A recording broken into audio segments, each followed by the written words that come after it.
Good evening everyone and welcome to another tournament stream. Today we are streaming the second day of the finals for the EU server. Of course there's going to be some very epic gaming. I have very high hopes for the games today. And we'll have to see how it goes. Room invite should be up in not too long, but let's have a quick look at the top 4 that we currently have. This is the top 4 as we have it. Legion already through to the grand finals. We will see them battle it out tomorrow. EG in the lower brackets. But we are starting the night with Lokah versus Raid, and the winner of that has to go against EG. And the winner of that gets to go against Legion tomorrow. So that's going to be some very epic games. I'm actually quite chuffed about that and looking forward to seeing that happen. And yeah, not much else to say at this stage. Can't wait to see it happen. The room invite will be up in about 34 seconds, and then we will start off with a best of 7, and the next match will be a best of 9. So I'm quite eager to see that, as I just said repeatedly. I'm feeling a little bit nervous, no idea why. I'm not the one playing. But overall, it's just going to be great fun. So let's see, where is that room invite? A little bit impatient here. Basically just, I love this level of gameplay. It's unlike any other game that, well, game yes, but like, you don't see this level of gameplay in any other form. It's only in the professionals, into the finals and in the offlines that you see this kind of level. And I absolutely love it.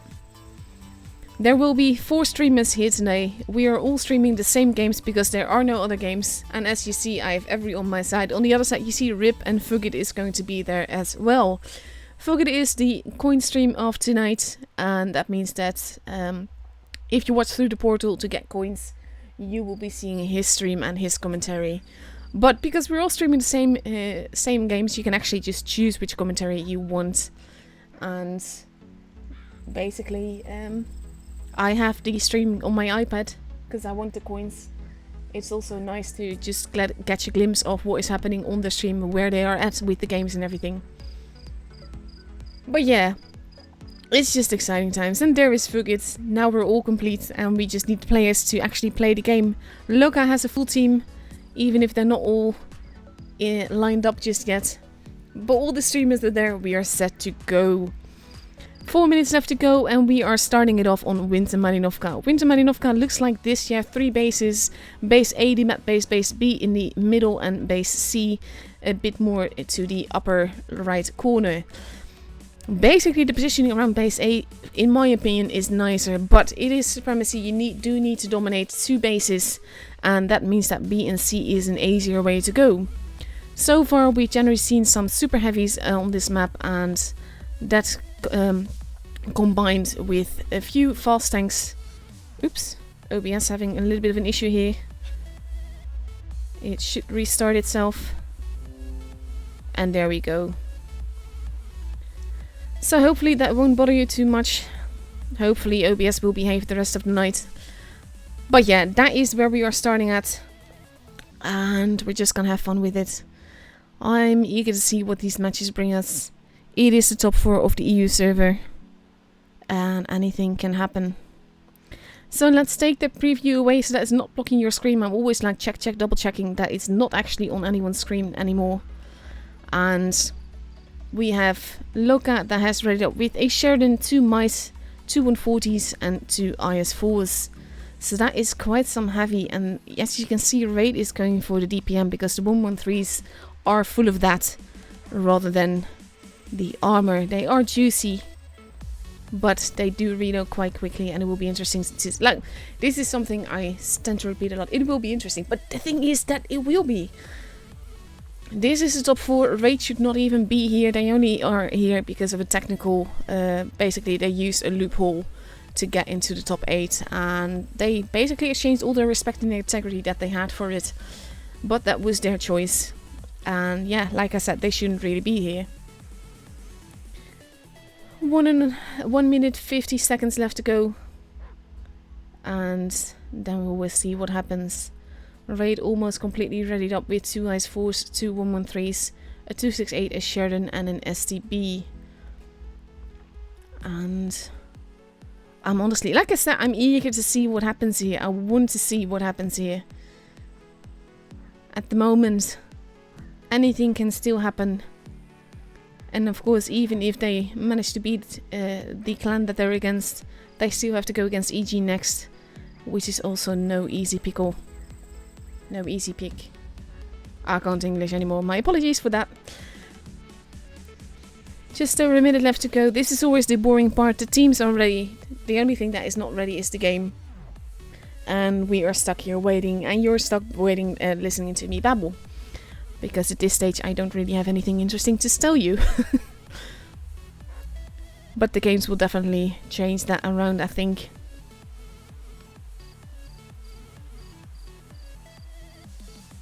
"46 seconds left to go.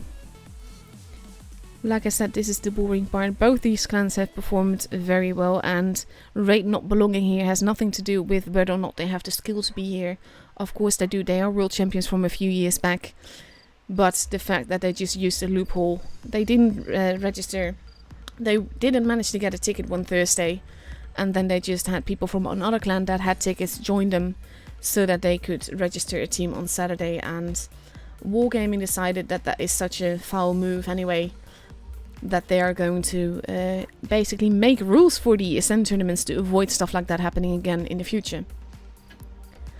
4 seconds left to go before we finally go into the first match of this matchup. And here we go. And let's see.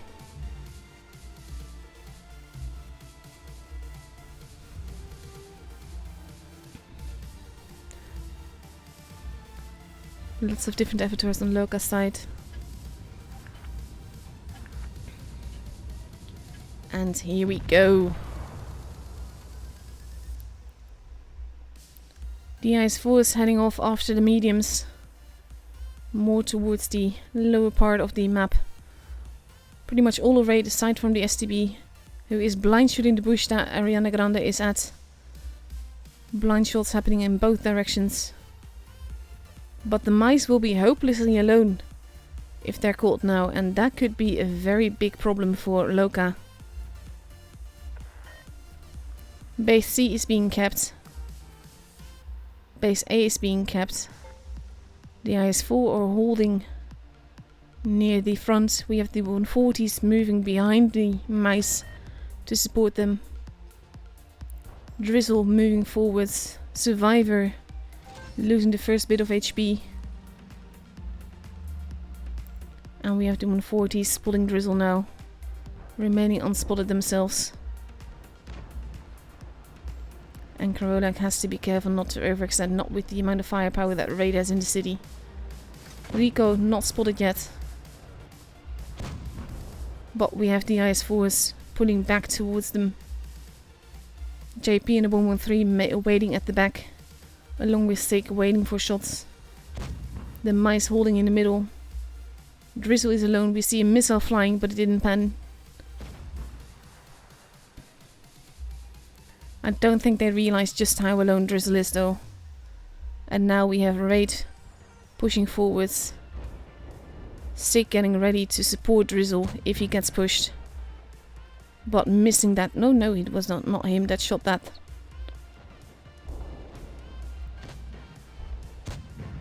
And there we go. Drizzle suddenly getting massacred. But Lokah is losing quite a bit of HP for it. They need to be more careful, especially the mice, even with their armor. We have Ariana Grande at the back, getting hit by both STB and the Sheridan, which means that Lokah has to push here if they want to make it work. Base B is being kept. There goes Ariana Grande. And Lokah has not basically made use of that, knowing that there were a gun more down below, and they already had a gun advantage here. We have the mice pushing into base B. Base C is being kept. Playmaker shooting Karolak. Finblue. The mice are overextending. Again, they're not being careful enough. Fin Blue is going to be taken out. Base B is being kept. Base C has been kept. And they kind of need to be careful. Karolek as well. We have Rico pushing around the back. And basically it will be about taking the guns out first, because Lokah is low on HP. There's a lot of low HP targets here. And they will need to work together to make this work. And there we go, there goes Sick. It is 6 guns versus 3 guns. But the guns from Lokah are not too healthy. There goes Survivor. And now base B is being kept. Blaster is being rushed. And they kind of have to, with their most healthy tanks, to see if they can survive long enough to take this game home. And there we go. JP is left. Toby is still alive. But he does have that long reload. We are at 800 points as Allison goes down. Baron has to stay alive. Baron is going to take... Yeah, there he goes. Toby takes him out. Karolek is next in line for him. Or maybe Rico. And there he goes. Toby rushing in. Maybe he's getting another kill, but there he goes himself. And the first game is for Lokah. Close game here.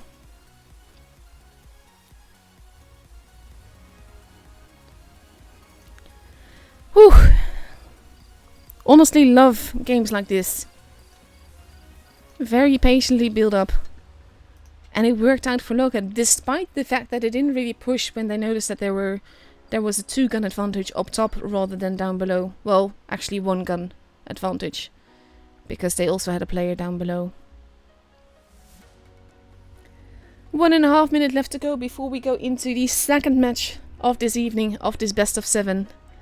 And Lokah has ready up with a Sheridan, 2 mice, 2 140s, 2 IS4s. And they're going to go up against 2 mice, 3 113s, a Sheridan and an STB. So that is definitely an interesting lineup as well. Seems like OBS is behaving right now, thank God for that.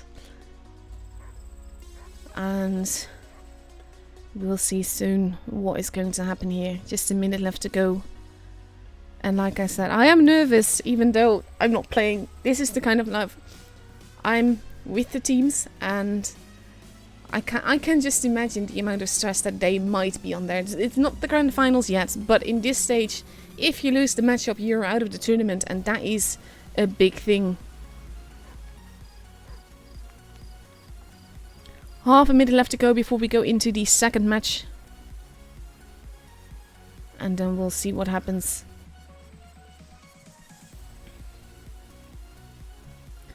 20 seconds left. Just basically counting down at this stage. Like I said, not much interesting to say here. 10 seconds left. Here comes the countdown clock. And we are going into the second match on Winter Malinovka. And let's see. I keep saying things will be interesting, but they definitely will be.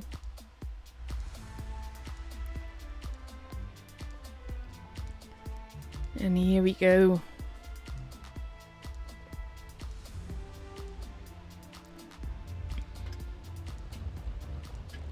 And let's see what brings now, because with 2 mice it is a very different match.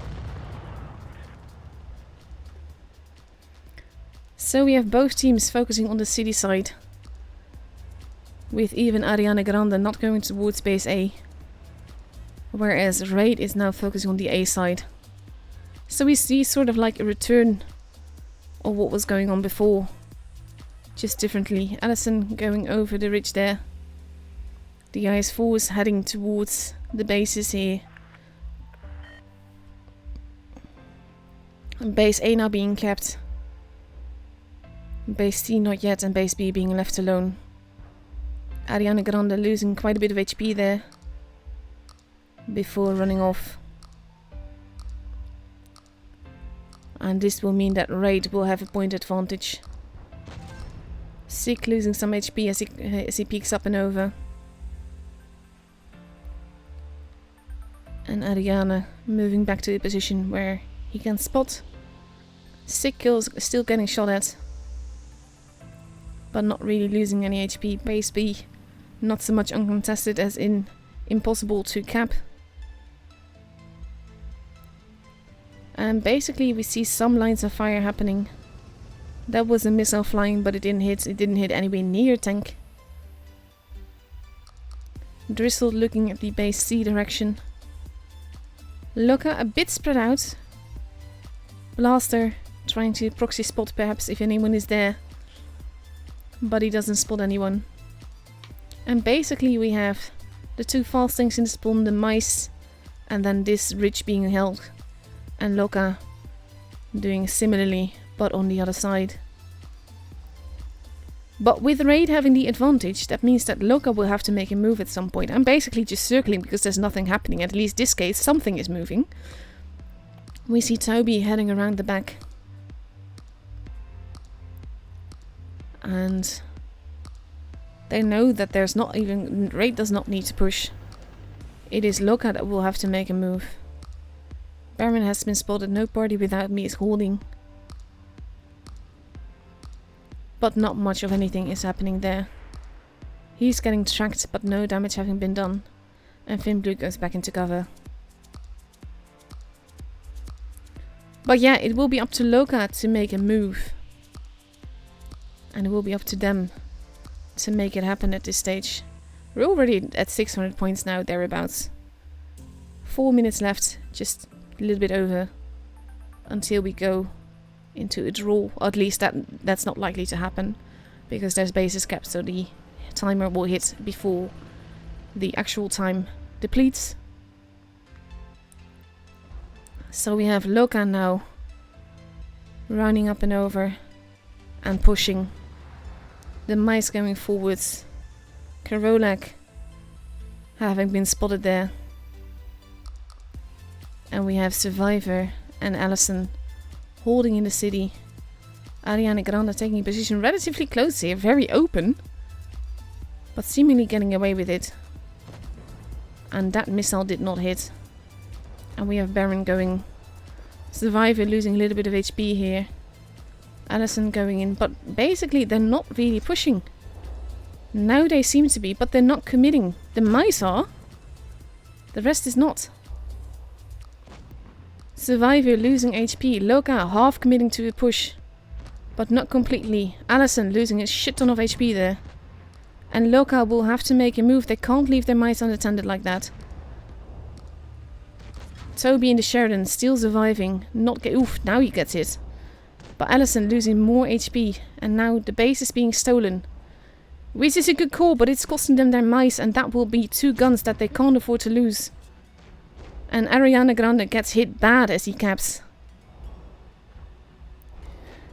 We have the Baron getting hit hard. Playmaker is the first one out though. And if Lokah survives, and if they keep base C and A, then anything can happen. We have no party. Allison is... Oof. Baron is almost gone. He's not going to survive, but Finnblue and Sick are both gone. We are at 955 points. There goes Baron with 925. Base B is being kept. Base C is being stolen. But they are at 940, 985 points. They just need to survive at this point. And then the second game is for Lokah as well. And there we go. I thought for sure that this would not go well with the mice pushing in and the rest of Lokah not committing. But it worked. That is insane. And it's a relatively close game, but I'm surprised, to be fair. Because that push should really not have worked the way it did. And now we are going on to Alpenstadt. This is the map that we're going to. It has 3 bases. Base B in the middle of the city. Base C near the outbuildings. And base A, the map base of course. Basically, this is again a map that allows for super heavies to be used around base B mostly. And then we generally have some fast tanks running around. And again here too, it will be interesting what they do. It is a similar map to Winter Malinovka, with the exception that there's no drop down. You just have a river crossing and everything. There's still a bridge in the middle, so it's a similar formula of a map, but it works very differently, and of course a very different landscape. 1 minute left to go before we go into the game, and we have Lokah still busy with readying up. They have 53 seconds left to do it, but that is plenty of time. And here we go. They seem to be certain of their choice of tanks. And Baron unreadying here. But we see a Sheridan, a Mouse, 3 IS-4s, an E100 and an E5.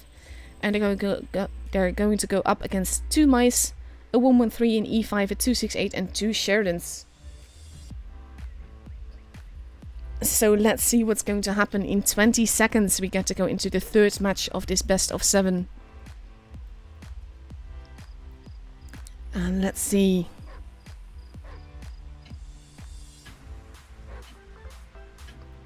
Countdown timer has begun. We're going into the game. And here we go.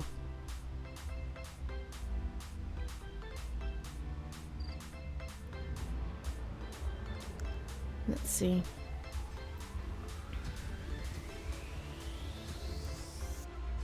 Also funny to notice that the Sidewinders have their legendary camo, but most tanks in Clan Wars, I've noticed, do not use legendary camo.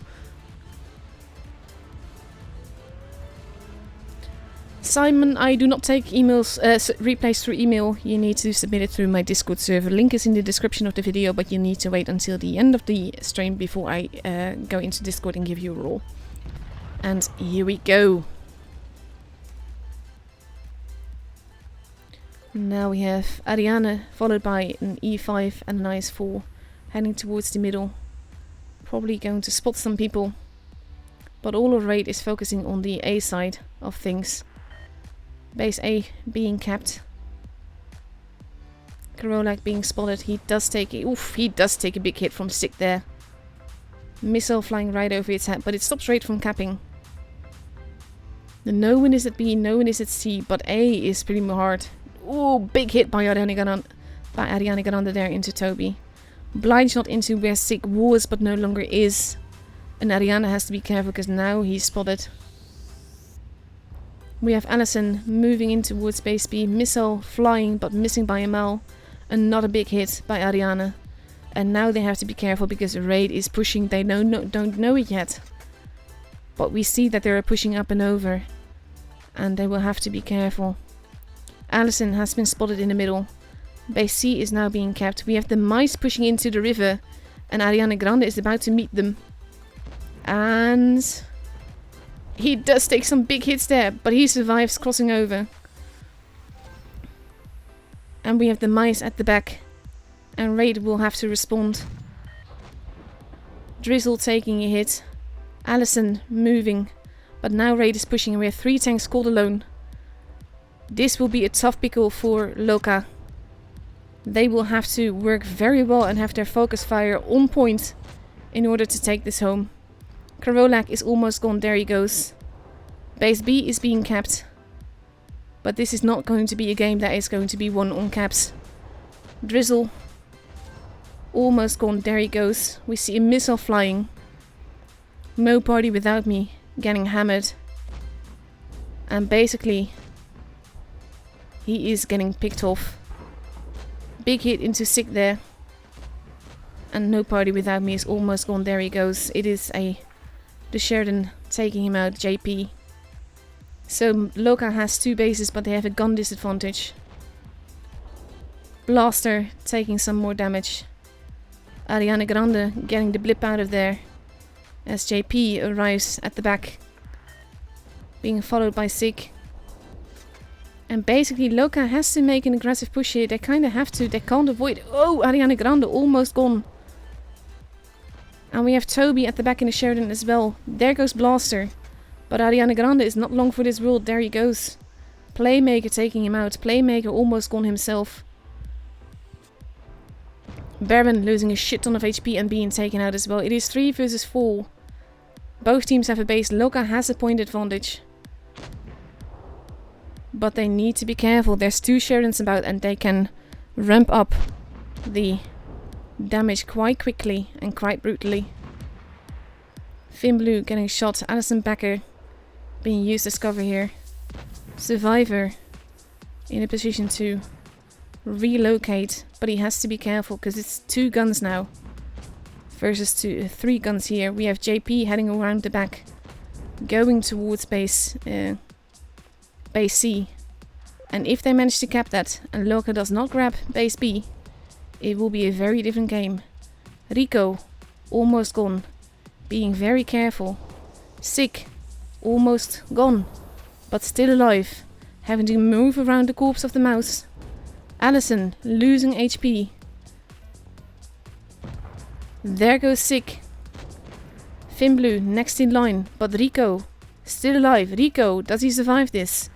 That is the question. If it bounces, but it does not. Base C is being taken. Allison. There he goes, being taken out. JP. Allison is not going to be able to angle in time. And now it's just Survivor. And this was a very epic game by Lokah, but Raid took it back. It was close, it was so close. But them fast tanks are winning this game. 2 bases for Raid, and they just need to play patiently. They don't need to take any chances. And basically Survivor has no chance at all. So now JP, base A is being capped, but at this stage it won't matter because Raid will cap faster. And we see that Toby is moving around the back and firing a missile that actually bounces, and he still caps. So now he has the base, but he will need more bases than that. And by the time he's out of there, that means that they will just cap A again. Nice hit into Toby, but that lands him another hit, and now he's the one shot. Raid played this very, very well. And there's no chance he's going to survive this one. And there he goes, a missile hit. Takes him out. And the third game is for Raid. Very tricky tactic by Raid, but it worked out. And it actually is the fast tanks that won them this game, rather than the slow mice. But it was the slow mice that initiated the push, and that is a very, very big thing here in this last game.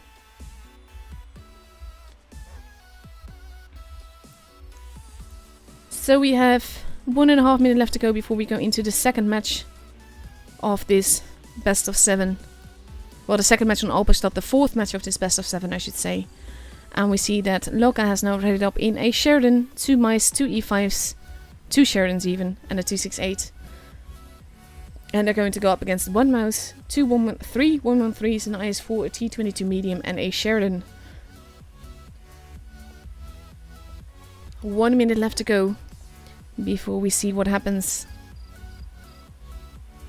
And it will be interesting to see if Lokah can grab this back again.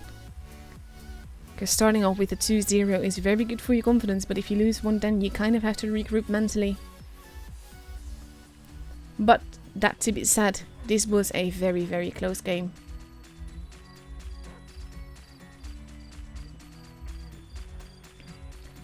Half a minute left to go. And then we see the next match and the next game. And we'll see what happens then. Whew! Don't know about you guys, but I'm loving these games. 15 seconds left. And then we go. And here you go. Countdown clock is beginning for the fourth match of this best of 7. The second match from Alpenstad. And anything can still happen. Here we go. Honestly, I'm always like, oh, what are you guys seeing right now? Because I can't actually see that. Because I always switch off the preview in the live control room to avoid avoid that lagging up my internet or anything. So let's see. We have the Lokah focusing on the A and B side. We see JP in the Sheridan going off alone towards base A. And there's 2 Lokah Sheridans that are going in there. Both getting spotted.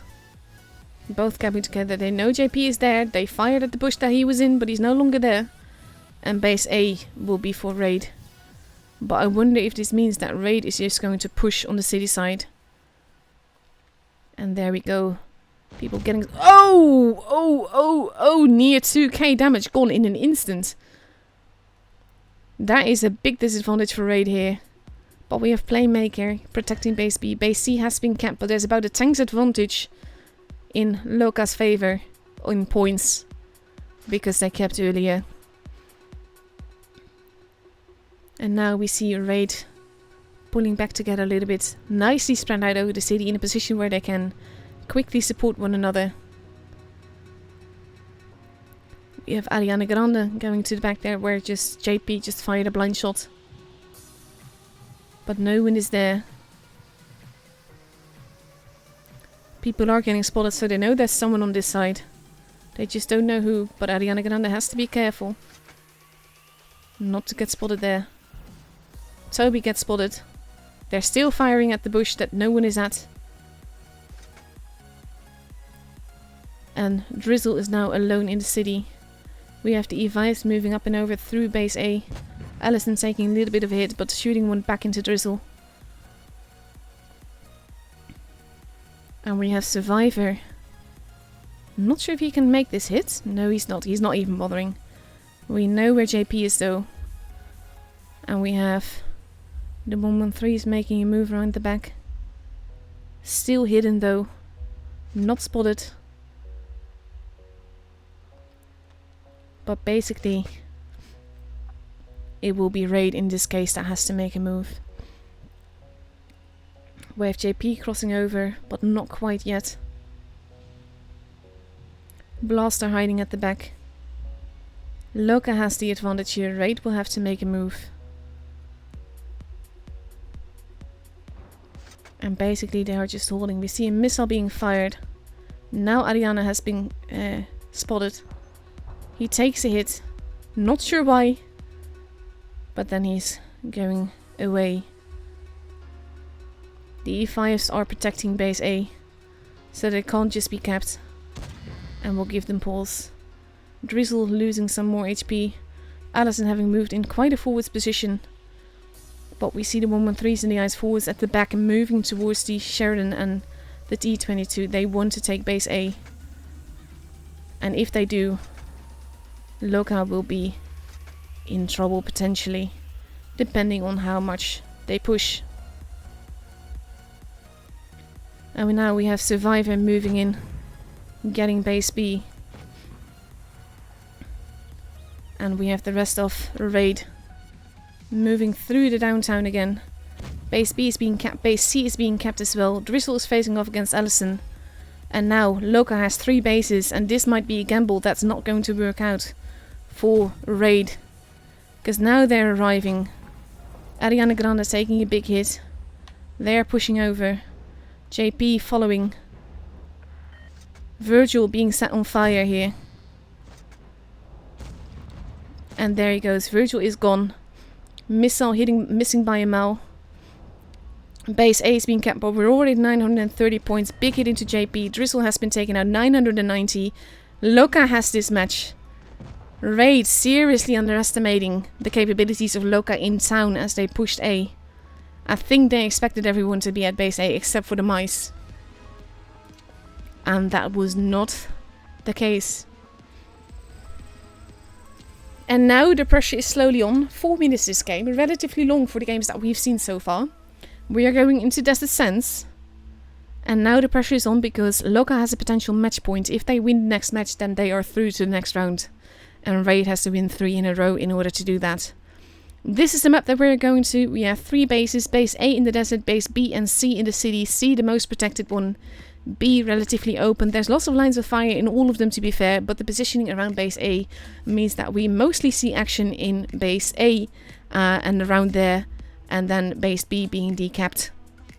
Though to be fair, in earlier today on Asia we see a beautiful game where one team capped base B and C and then pushed into the desert as Feast moved into the city and just kept the base there and won it through that. It was actually beautiful gameplay. So that is the map that we are going to now. We have less than a minute left to go. Lokah has completely read up with 2 IS-4s, 2 T-62As and 3 E5s. And they're going to go up against 3 IS-4s, 2 E5s, a Sheridan and a T-22 medium. Both very mobile lineups. And We'll see.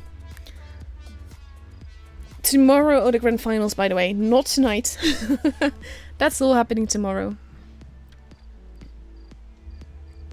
And let's see, half a minute left to go before we go into the 5th match of this best of 7.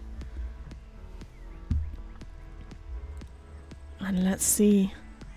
I'm actually, oh my god, this is like, I'm always rather chill when I'm commentating, because I'm always just busy explaining what happens and why it happens. You don't hear this in me that much, but I am actually quite excited and nervous. So here we go. And let's see what happens.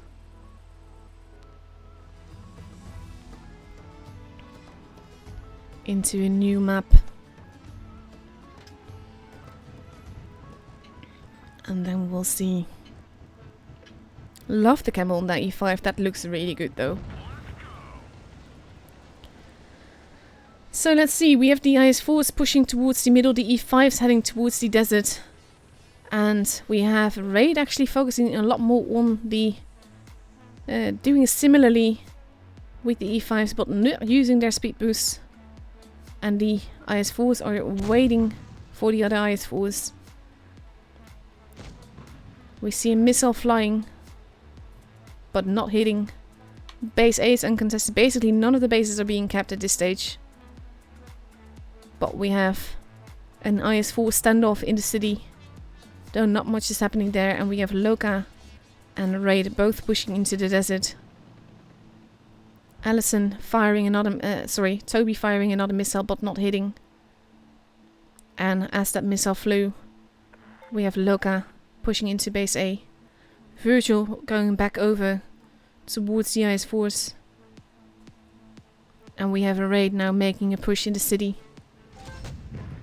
Taking a hit, going into the desert. Sig taking a hit there. But this is splitting up the forces quite effectively. And, oh, big hits into Drizzle there. Allison taking huge hits as well. And he is going to be gone soon. The IS-4 is arriving. Drizzle almost gone. There goes Allison. There goes Drizzle. And basically, it is now all about the focus fire. About slightly better positioning. Sig arriving. Oh, Toby losing a shit ton of HP here. But still alive. Sig being the preferred target along with Toby. But Toby is running around. Sig is almost gone. Baron losing a lot of HP here. There goes Sig. And now it's just a brawl. It's just a brawl. It is 5 versus 5. Toby running around at the back. Karolak not looking too healthy. JP running off. There goes JP. Playmaker going after Karolak. Karolak not going to survive this. There he goes. Missile hitting. Playmaker facing off against a lot of guns here. No party without me. Has to be careful not to block. And there he goes. Now we have Blaster surviving. We have an extra turret lying about on Blaster here. But actually being pushed off. Finblue is the next in line. Toby still alive. If barely. It is 4 versus 3. 3 versus 3, but HP wise. And now gun wise again as well. They have the advantage. We see a missile flying, but it does not pen. Ariana Grande going after Toby. The E5 is dealing with Blaster. And if this pens, and it does, it is over for Raid. And here we go. Lokah will be facing off against EG next. And the clan that shouldn't have even been here is going out of the competition now. Lokah taking it home with a full 1 versus the world champions of 2018. What a game. 4.5k damage, 3.4 and 3.1 on one side. It was relatively close. The push into the desert could have been sublime. But Raid lost too much HP crossing over and the rest of Raid was not there yet. So that allowed Lokah to take out some guns relatively early in the game. And it worked out for them. Brilliantly played by Lokah. Massive kudos to them. All the lots of cute animals doing a fantastic job here. But yeah, I'm actually going to put on a replay and then I'll explain properly. Basically what happened was that... actually, let's have a look. I still have like 40 minutes before we get the next match. So that means that it's plenty of time. I'm going to show you a T62A replay first. And I'll talk a little bit in between. But yeah, what happened was that you had the ticket system. Basically, if you did not get a ticket on Thursday, you were screwed, because even if you were just to show up on Saturday and do absolutely horrible, you would still get like 2 point something cups, 2k point something cups. And FBI had this happen. They didn't register, they didn't get a ticket on Thursday, so that they had a lot of members from another clan K4 joined them, and that meant that they could register a team on Saturday, and they wanted to make top 8. They didn't manage it. They came 9th, so they didn't really manage it at all. But the next week, the same thing happened to Raid, and they... oof, that was a derp shot from the Sheridan. But yeah, the next week, Raid did not manage to get a tick on Saturday, on Thursday, so they couldn't register a team for Saturday. But they actually also had a lot of members from another clan join them, so that they could register a team and just show up. And because they showed up and they got the 2 point something cake cups, they managed to... oof, nice one. They managed to register a team and they managed to get top 8. They even managed to get top 4. And like I said, I'm not questioning Raid's ability to play, because they are epic. They weren't world champions for nothing. They're a very good clan and a very good team. But they were knocked out early, and they basically used this loophole, because Wargaming had not stated that they couldn't do this in order to get to this top 8 and into the professionals. But because they did that, they kind of lost all the integrity and the respect that they had, leading to people even questioning whether or not Rip, who is always streaming Raid, could be trusted or not, because no one trusted Raid anymore. And it is basically a consequence of the actions that happened, and you can't really blame people for questioning that. I don't think that Rip did that, by the way. I don't think he would have given Raid any early information and things like that. He has been streaming Raid for literal years. It is his clan. He does know most of them, and they're in real life friends. But he's a CC that comes with a certain kind of class, and whether or not I really like him personally does not matter. I don't think he will have actually done this. But yeah, that is basically how Raid managed to get top 8.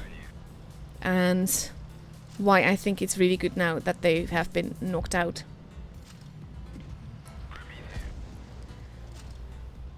So basically, this actually, it was not against the rules, because there were no rules written for the Ascent tournaments. But this has led FBI and Raid doing this has led to Wargaming even saying that they're going to make rules to make sure that this can't happen again in future seasons.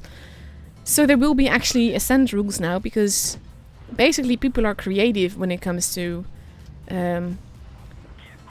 basically not necessarily breaking the rules, because like I said, there were no rules, but just not playing fairly, because this is not fair gameplay.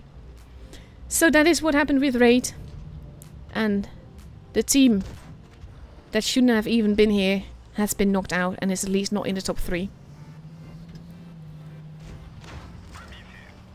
So let's focus on Mutsu, who is not named that here, but he is it's probably a clanmate of his actually. But yeah, he gave me these replays, and Flying Pan is doing a fantastic job here, both in spotting and in holding and in just being careful. He's not kept any bases, but he's not really needed to. He's still relatively healthy. There's only 2 tanks left. One of them is a one-shot. And he bounces on the STB's turret, because the STB's turret is, of course, very troll. He will happily... If he misses, but he would have taken the hit here. And that's also a good thing, because it's okay to take a hit if that means that you just... Now I hope... Oh, no, he does not get the kill. Otherwise, he would have had a top gun as well. But 4.8k damage. Lovely game overall. Very well played. So yeah, now you're aware of all that has happened. And for that, I'm not supposed to be biased and anything, but yes, I do feel that it's a good thing that Raid has been knocked out now. Lokah doing absolutely fantastic. And basically, this is something that I've noticed with Lokah the last couple of years. They've gotten better season after season. They were before one of those clans that might be able to reach top 8, but would not really do well. And they've become such a strong team.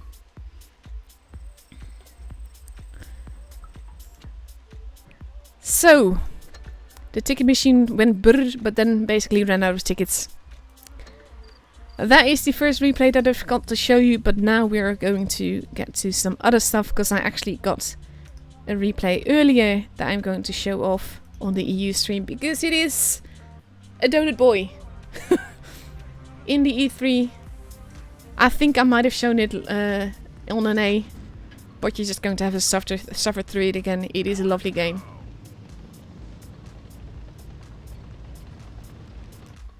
We'll talk about that now, Mutsu. This is basically the fun of delay.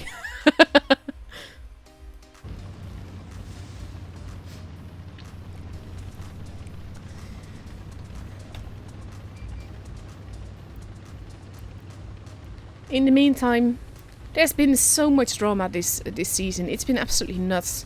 It started with Brian leaving, which was on a Wednesday. Then the Thursday after that became the whole, well, Thursday, Friday, Saturday became the whole debacle of what FBI was doing with the tickets. Then we had Ray doing that with the tickets. This is actually a really nice shot. And it's just been so much drama everywhere. I cannot actually stream the events on the RU server. That has to do with the fact that EU tournaments and RU tournaments actually overlap. So time-wise, I could literally not do it. If I could, I probably would actually. That shot missing because the Sherry pulled back. That Sherry in the town is going to get absolutely wrecked. And now our E3. E3 is one of the underrated tier 10s. It is not nearly as competitive as it used to be. But it is still a pretty fantastic tank. It's actually the tier 10 that I have sold recently. So that I could fast grind the 113 line. Nice double tracking shot there. Chieftain not going to be a happy camper here. Mouse getting shot by a missile. And now Fallen getting hit, getting stuck against the rock just a bit before bouncing a shot. E4 making it very easy here. Mouse is not going to survive for all that much longer. There he goes, not with the way that he was positioned.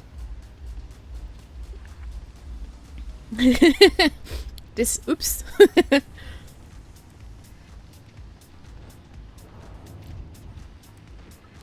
But yeah, I said it before and I'll say it again. I will always have a soft spot for Lokah. It is my original clan. I made the clan. It was before clans were even in the game. And I made it, and I was leader for it for quite a while. Before stuff happened and I couldn't really stay there anymore. Basically just drama. So I'm not going to focus on that now. Now there's 3 TDs left versus 5 tanks. 2 of them are fast tanks. 1 fast tank has been absolutely noobing out, so that's helpful. But the Sheridan at the back, that is basically the tricky thing here. 704 making it relatively easy as well. Taking a big hit, but they kind of have to be careful of the Sheridan at the back.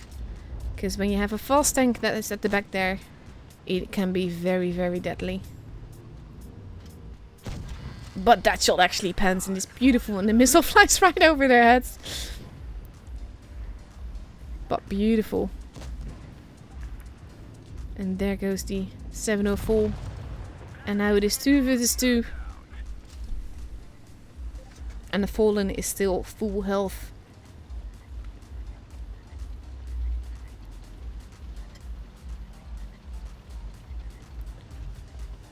In the meantime, I'm saying that it's just like pincer questionable behavior. I've not really been able to follow that part of drama. I've not seen it been talking about in the big server. Basically, I would love to follow all the ins and outs on all the servers with regards to the to clan wars, but this is actually impossible. So now the E75 is pushing, and that is a nice way. Basically, if you You are more likely to bounce your shot if you pull back, but at the same time, if you're face hugging someone and you point your gun at their gun, it is easier to bounce your shot. And in this case, the Jagdtiger is actually being fantastic. And there we go.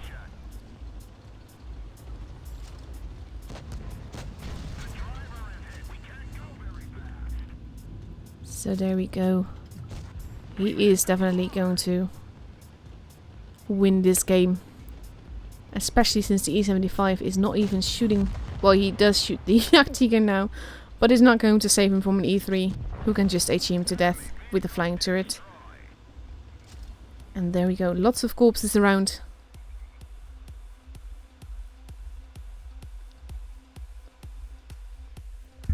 $7.3k damage. 5 kills, 1670 base XP. Beautiful game.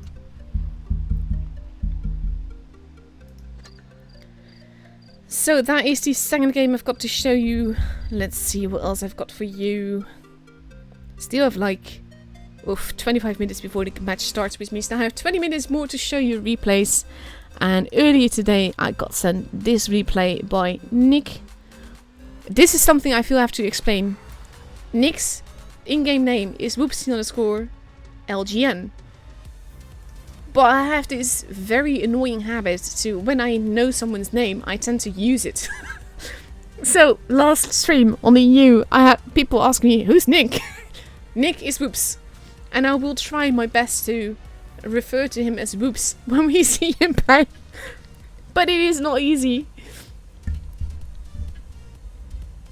So, let's see.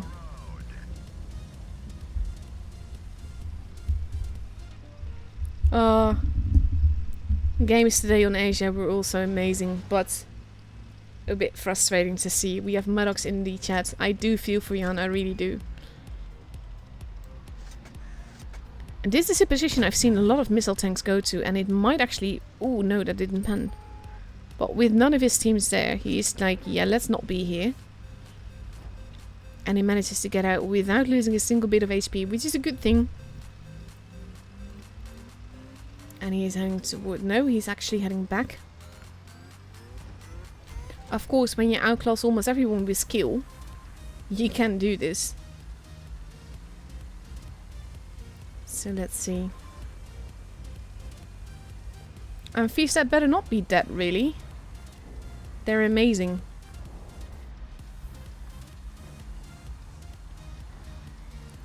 But they do need to work on things.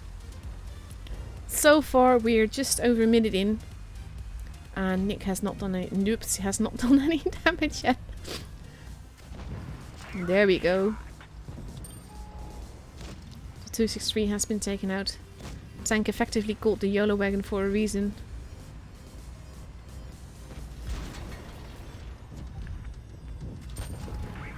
Big it into the FE there. That is the joy of having an IS-7 and a mouse before you. They're not actually shooting at you. Even though they really should, because you're a juicy light tank. He does take a hit there and he bounces. So he has to be careful now.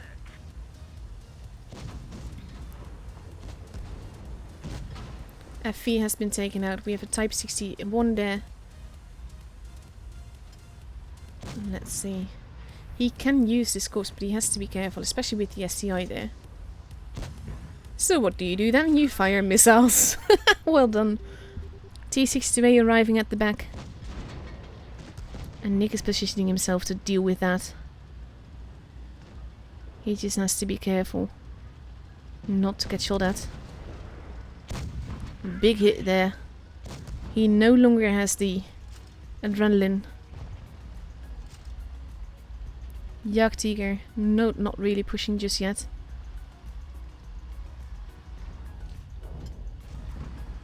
Oof, that shot not panning. It is 5 versus 3. Base C is still there, so we have the Jagdtiger arriving. T-62A is a one shot. But he has to be careful with the Jagdtiger, who is now pushing forwards. That is one gun gone. No idea how the Jagdtiger missed that. And he is using the mouse for cover, which is very, very clever. Oh! Both of those shots not penning. That could potentially be a problem. He is still using the mouse for cover, but he has to be careful. No, what the hell? Praise be to the donut, for real. That was nuts. The mouse is not going to survive this, so he has to play this smart. And he's doing just that. By taking cover here. And you can HE him. There you go. That is one gun out of the way. 3 more guns to go. SCI pushing. Mouse getting a GG. That's actually really nice.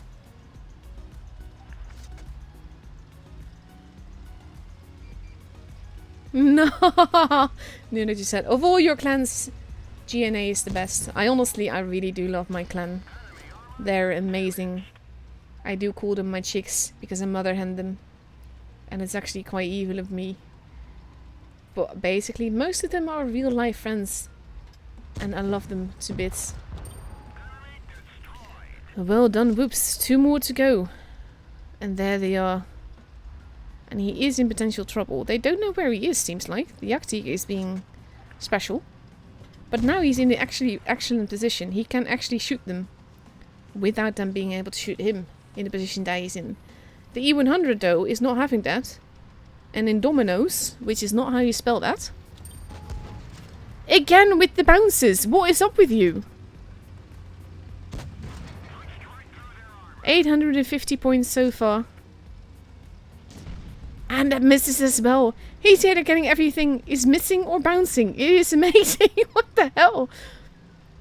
And none of them has capped base C, so he's actually in a free position to win this game. And another hit, because why not? Whoops, you are OP. Seriously.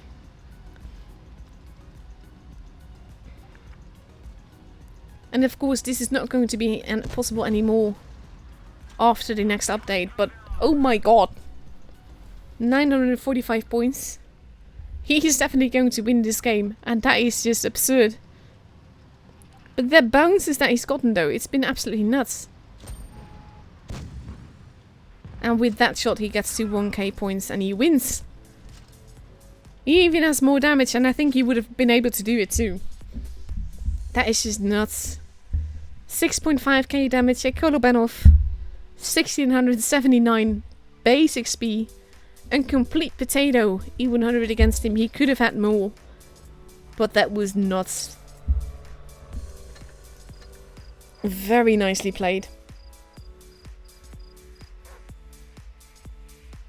Yeah. Maddox's stat, Sheridan is going to would be irrelevant after 7.0 because of the heavy mobility nerf and the missile maneuverability nerf. And I'm very glad that it is getting nerfed, because things like this should not be possible. But that was a great game, not gonna lie. So now it's time for another OP replay from an OP clan, an OP player in an OP clan. Kuma, who has a Twitch channel. I've linked it before in my Discord server. Definitely look him up because he's amazing. And Win is an amazing clan. They're one of the most gentlemanlike clans that I know. They're all Finnish, by the way, which is quite fun as well. Finland, beautiful country. Been there once, long time ago, mind, but still would love to go there again once the whole lockdown stuff is over. But Sweden is first on the list because I have 2 sisters that live there. So let's see.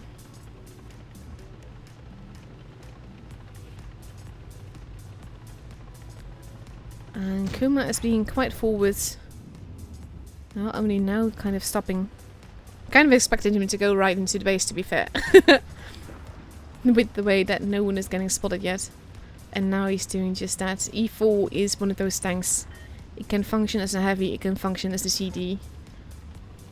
It does, it's a lot like a combination of the E3 and the E5. But I feel that's a little bit less than either or both of them. And so I'm not really that big a fan of it anymore. I used to absolutely love it. But again, it's one of those tanks that has just become less and less competitive as things went along. And there we see a missile fly. And not penning.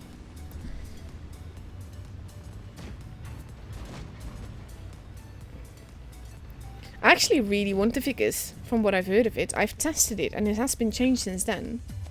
But I will really want it. I've not been able to go to open test myself. But I do trust the people that have talked about it since then. And of course the preview that we saw of it. I have a feeling this line is going to be one of those lines again that is way too strong and will get nerfed over time. But it also means that I kind of want to have the tanks straight off.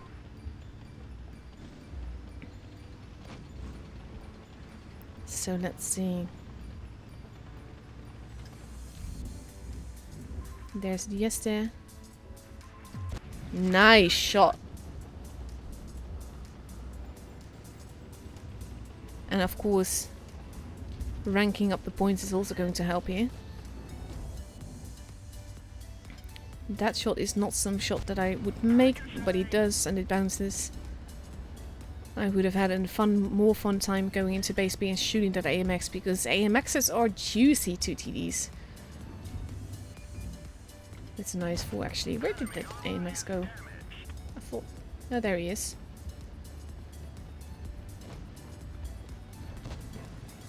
I see a missile fly in that pens. Nice bounce. He doesn't even try with HE. And now he's almost gone, and it's a missile that murders him off. But now we have a juicy IS-4 butt there, waiting to get shot at. And he is relatively safe where he is now. 4k damage done so far. And with the IS-4 doing this, that makes it easy to land another one into him. And we have the Death Star up above, along with the E5. And we have the E50M there. E5 relatively unhealthy. And now the KPF, the E50M has killed the KPF. And Kuma is going after the E50. Because that is a whole load of HP that you can get. He just has to be careful not to get in behind him. Because this is the thing, the turret of the E4 can't turn the full way around. And that is the biggest thing that makes me enjoy this tank a lot less. FV has been killed. They have two bases. As long as they survive, they should have this. But this guy is not attempting to get behind the E4. Just don't ask why.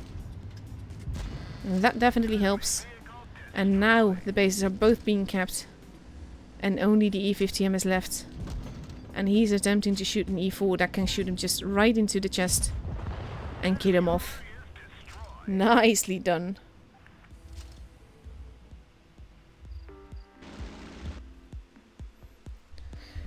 No, only EU. Only EU accounts can get coins for EU streams. And that's the same for every server. 6.3k damage, 1700 basic XP, 565 supremacy points, nearly 1k assisted damage. Beautiful. Absolutely love it. So we have about 30 minutes left before we get the next match. Let's actually have a quick look at what it says. Yeah, 12 minutes, 30 seconds. Lokah versus EG, that's going to be a match. But that means I can show you one more replay. Let's have a quick look. I got this one from Yonti in the STI. No, I'm not hitting my mic a lot. Is it making weird noises?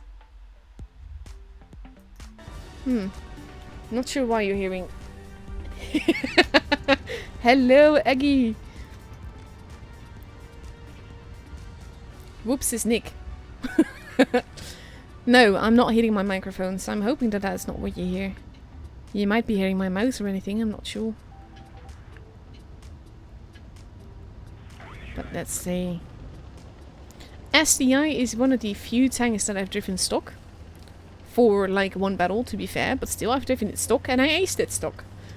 It is a lovely troll tank. It is relatively evil, but it works very nicely.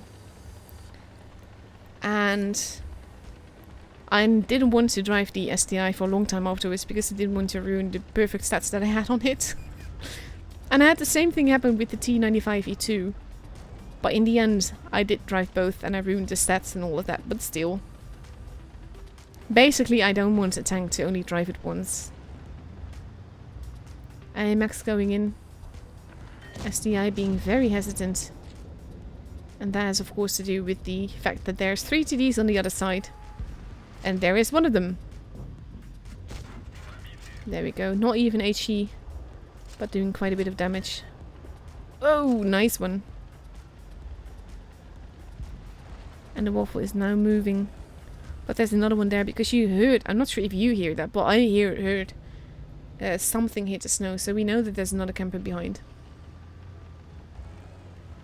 Base B has been kept. But they kind of have to be careful here. Jag kan inte tala svenska. But that's about the only thing that I can say in Swedish. Which means I can't speak Swedish. I can understand it a bit if it's spoken slowly. And I can read it a little bit like subtitles on TV and stuff. But it is difficult. For me at least. But I have nieces and nephews there. So eventually I will probably have to learn it. I'm from the Netherlands. Let's see. AMX is almost gone. And there he goes. But he's put a corpse at a very beautiful position. Because he can potentially use that corpse very well. The mouse still peeking up and over like that. And now he has to be careful. Ooh, but the E100 misses. The mouse takes another hit.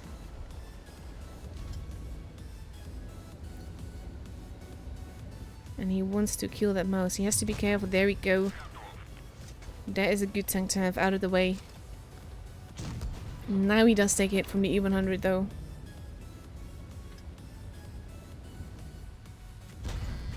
And there we go. In the meantime, Whoopsie has made it into the chat. And there goes the E100. And now there's 3 TDs left. There's another waffle at the back there. The other waffle is more to the front. And there's the third one as well. They have all been spotted. And our STI is being very, very careful. HE? Nope, no HE. But still. A good some amount of damage here. Goodbye, Ludwig. Thank you for moderating the chat for me as long as you did.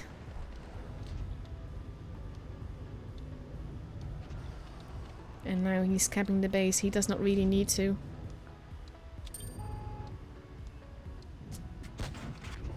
Nice shot. And now he has the base.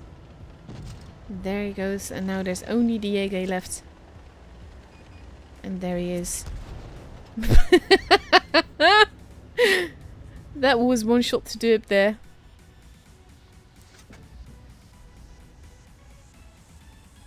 And he's actually not trying. Missing that shot. Waited too long to take it. But they have 2 bases. They don't need to take any chances.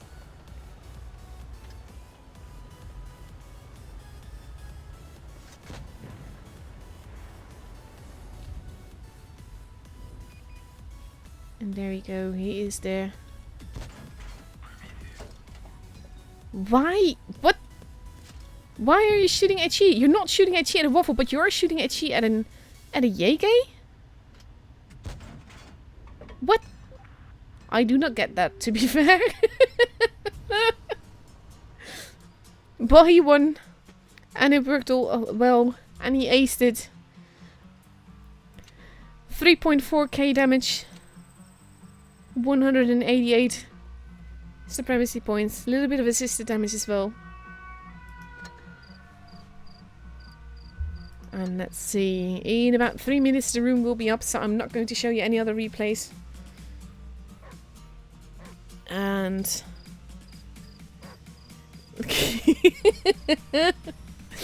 there's a lot of troll moments happening in the chat right now.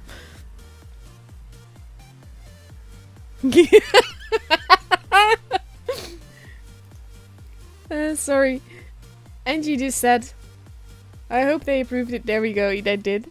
And she just said, LGN actually means let's get naked.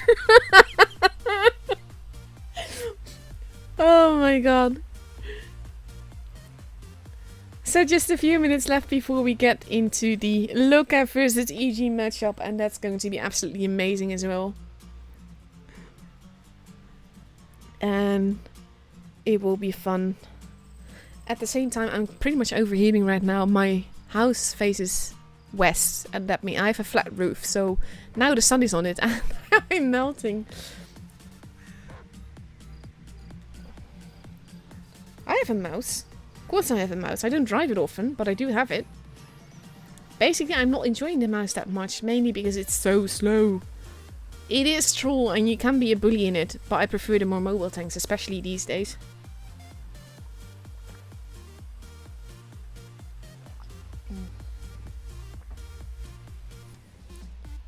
Any minute now, the room invite will be up. And we get to prepare for EG versus Lokah, which is going to be amazing. So let's see. Kind of have to be patient here. This is basically the most boring part. But do look at my E6 with the koi fish on it. It does look good, doesn't it? Basically, this tank is my favorite tank in a lot of ways. It has a cupola, which is something I severely miss on the E5. It looks sexy as hell. And it's just a lovely heavium. I absolutely adore this tank. And it looks good in almost anything. I have the... it is one of my more pimp tanks on my own account. This is of course my press account. And there we go. Rip made it in. And all of EG already there. Lokah, not just yet, but here they come. And we will have 4 spectators again. Because everyone is streaming them. There's Every. And Fugit should be along soon as well. I always make sure that I don't miss the room invite, the original one. Because for some reason I'm always afraid that I'm going to miss out on the whole game if I don't. Lokah now steadily coming in. And we'll see what happens in just over 4 minutes. We are going to Middelburg. And this is what it looks like. Yeah, 3 bases. Base A and B in the city. Base C in the hilly area. That means that basically the positioning around base C is the best. But you need to dominate 2 bases. And that can be tricky when you have only 2 bases in the city and only 1 in the hills. That does mean that we do see sometimes some super heavies, or we see people going for the hills and just ignoring the bases in the town altogether, or capping it and then going to the hills. But bases in the city have been important before. We had a beautiful match. My brain can't compute which server that was, but it was some epic base B action. And basically a mouse versus an IS-4. The mouse trying to cap the IS-4 decapping him, and that allowed the rest of the team to basically take hold of the area around base C, and they won on kills. It was absolutely beautiful.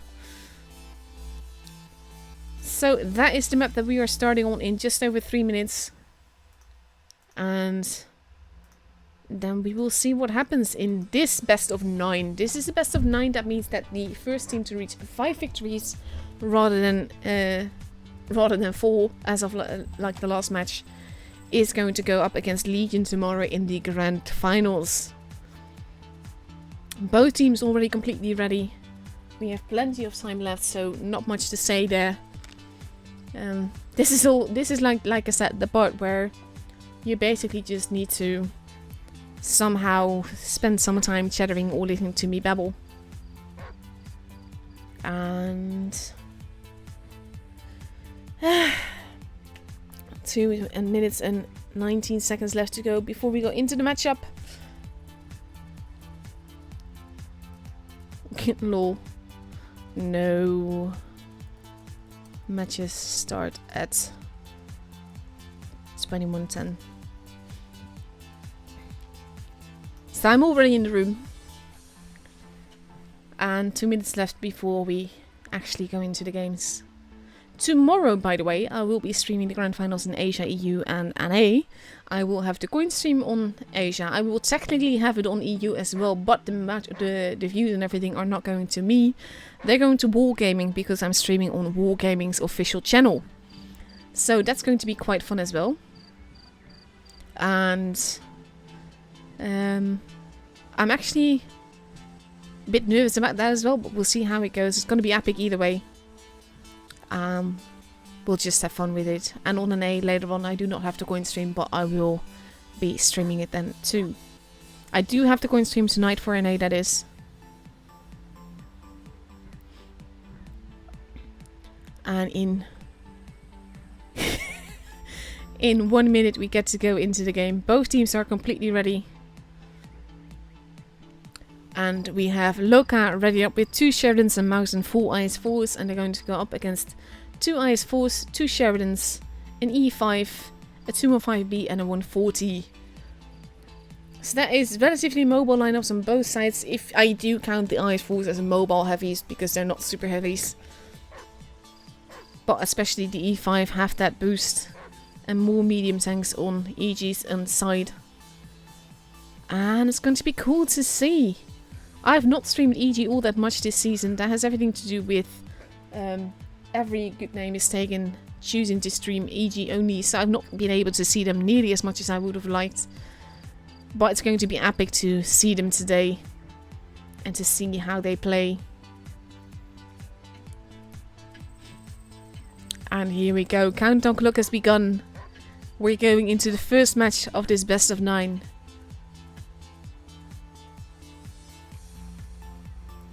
And here we go.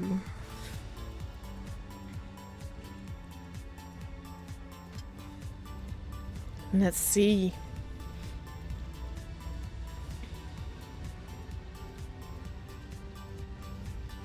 Thing is though, we shot HE through the train tracks, but AP is more reliable for that.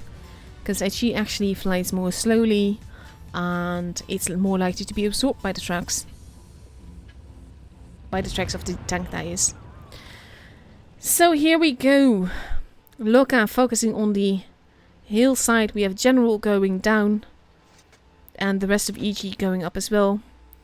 Karolek there to spot General. That was a blind shot hitting General. Beautiful. I don't think anyone saw that coming. They hit something, but they don't know what they hit. Base A being capped. And I wonder if they're going to try and cap base B as well. They could potentially try it with Lokah all in the hills. But we have Ariane Grande going down. And with General having an HP disadvantage here, that could be tricky. And General is indeed going back up rather than through the city. But they will have the point advantage. They have a base advantage. And as long as Lokah does not cap base B and does not attempt to cap base C. Missile flying over Spacey there. Spacey not taking any shots. But just waiting patiently. They know he's there though. He keeps getting spotted. And there you go. He spots some targets. Another missile flying. But missing. And there comes the missile. But it does not hit. And basically we have Winch waiting at the back, just to make sure that no one is going to go after base A. We have General and Spacey.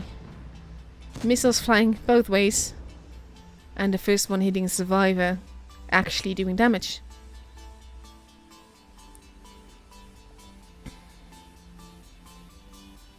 So let's see.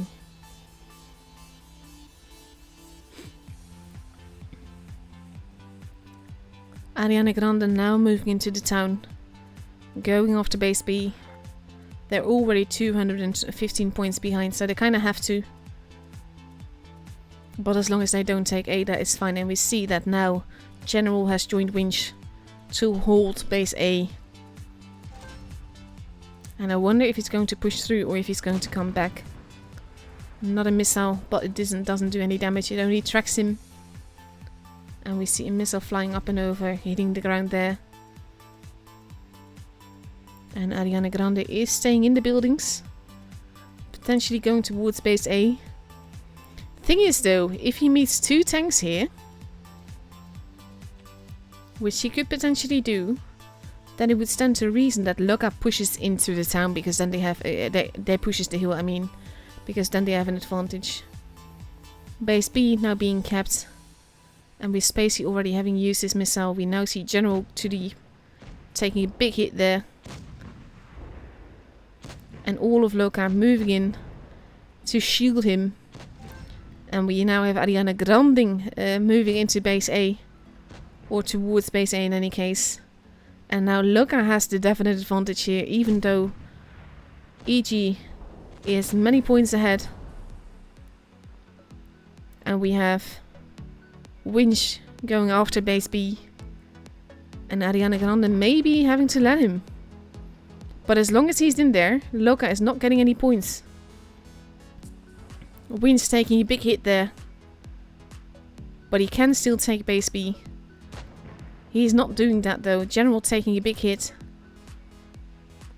Spacey and General heading towards the town. I think again this was General being hit when it wasn't supposed to. And now 805 points for EG. Lokah is pushing in. And we have Winch again going into base B. And if they do that, and if EG survives that, Rashford is being absolutely hammered here. Lokah is losing HP pushing in, they're not committing to it. Rashford is about to be gone. But now, EG has 2 bases. They already had a big advantage. We're already at 900 points for EG. Rashford is not going to survive this. Survivor though is going to be gone first. There he goes. 990 points for EG. The first match is definitely for EG. But what a game it was. Winch has been taken out, but at this stage it doesn't even matter. EG has it. And Rashford survives. They did not push EG hard enough.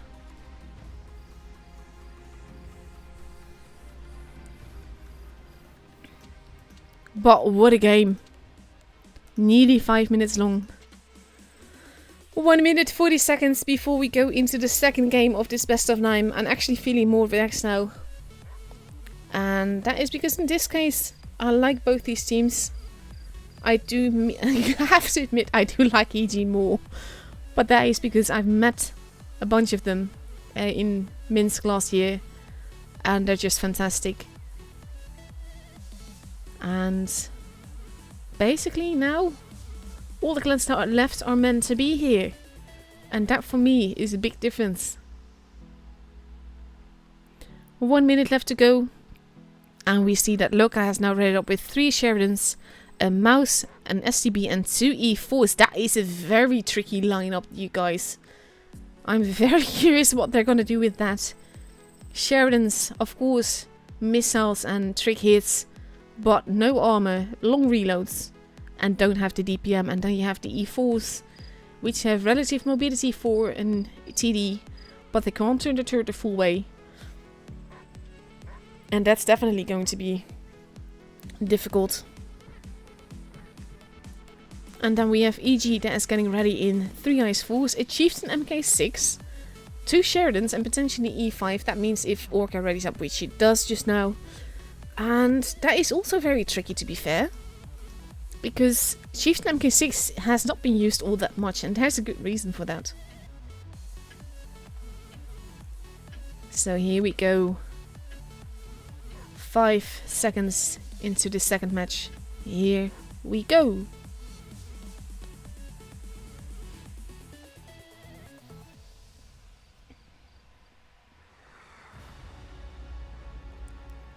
And let's see. There's my beautiful... There's Every's Hellcat and my beautiful E6. And they're both going to be blown to smithereens in 5 seconds. Like, just disappear completely. There you go. And Lokah is going into the hills with all their tanks. No, actually no, the Sheridans are coming down, 2 of them. They are wanting to get some shots in. They have been spotted, but EG makes it into there safely. Winch and Edgar capping base B safely. Edgar pulling back. Base A is being capped. And basically, Winch taking a big hit, getting out of there. But no one is there. EG is potentially free to cap base C, and that could be very tricky. Because now we have Lokah going into the hills. Edgar losing some HP here. And EG so far not making a move, not going into base C yet. And they kind of want to. Nico now moving in. But not actually pushing. They do know the SCB is there. And we see a missile flying that is not going to pen. But they could have had a much bigger advantage now if they had just gone into base C straight off. Ariane getting spotted. Missile flying. Missiles flying. All both ways. No damage being done just yet though. Only Winch and Edgar have lost some.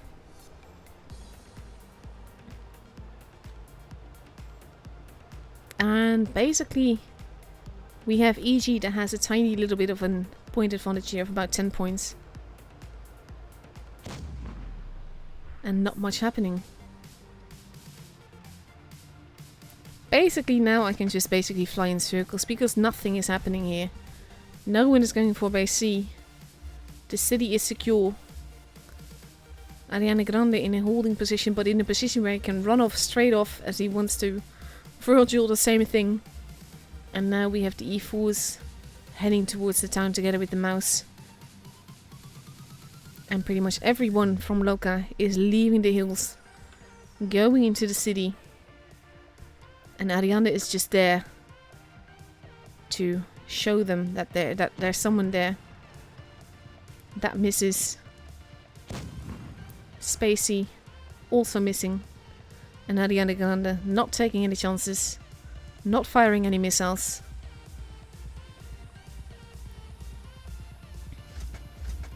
But they must suspect something. We have Effect Supreme at the corner for EG.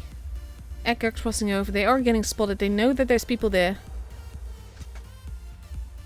And now we have the mouse going in. Winch losing some HP. Winch is going to be hit hard here. Virgil moving in with the Sheridan. And the rest of Lokah now being spotted. Survivor losing quite a bit of HP there. Winch in a tough pickle. He's not going to be able to survive this. He can do the damage that he can do for as long as he can. The mouse Allison getting shot in the back for 1400 HP. Winch still alive, if barely. Getting another shot in. Edgar now having to deal with Allison. Allison is actually the first one gone. Winch still survives. But there he finally goes. And now EG is pushing in but carefully holding. Base C is being capped by Ariana Grande, but they're losing a lot of HP in the city. Virgil still alive, but running off. And Edgar losing some more HP. We have Spacey running up behind them. Virgil still getting a shot in even though he should be dead already. There goes Survivor. There goes Orca. No, there goes Virgil. No party without me. There goes no party without me. General still alive, if barely. This is one of those how is he still alive things. And there he goes, General gone. But now Ariana Grande is the only one left. And EG is already at 1k points. And he has it. And EG wins the second game as well.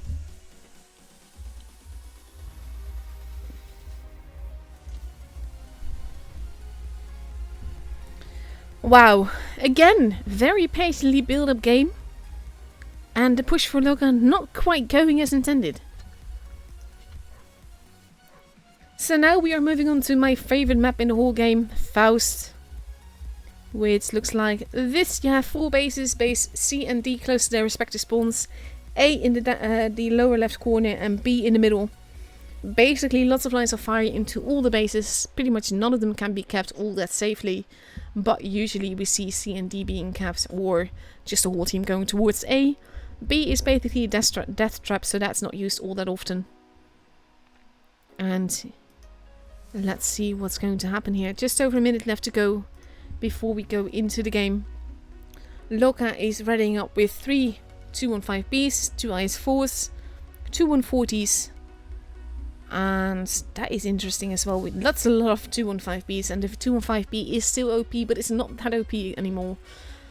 And they're going to go up against 3 IS-4s, 2 113s, a 215B, and an STB-1. So in 40 seconds we get to see what happens with that in the third match of this best of 9. No real pressure yet. The team that reaches 5 victories first is the team that is going to take it home. And that is going to go against Legion in the grand finals tomorrow. 23 seconds left to go before we go into the match. Anything can still happen.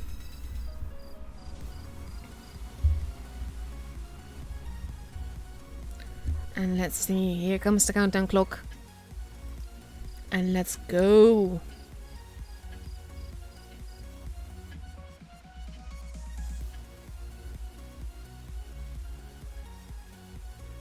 And let's see.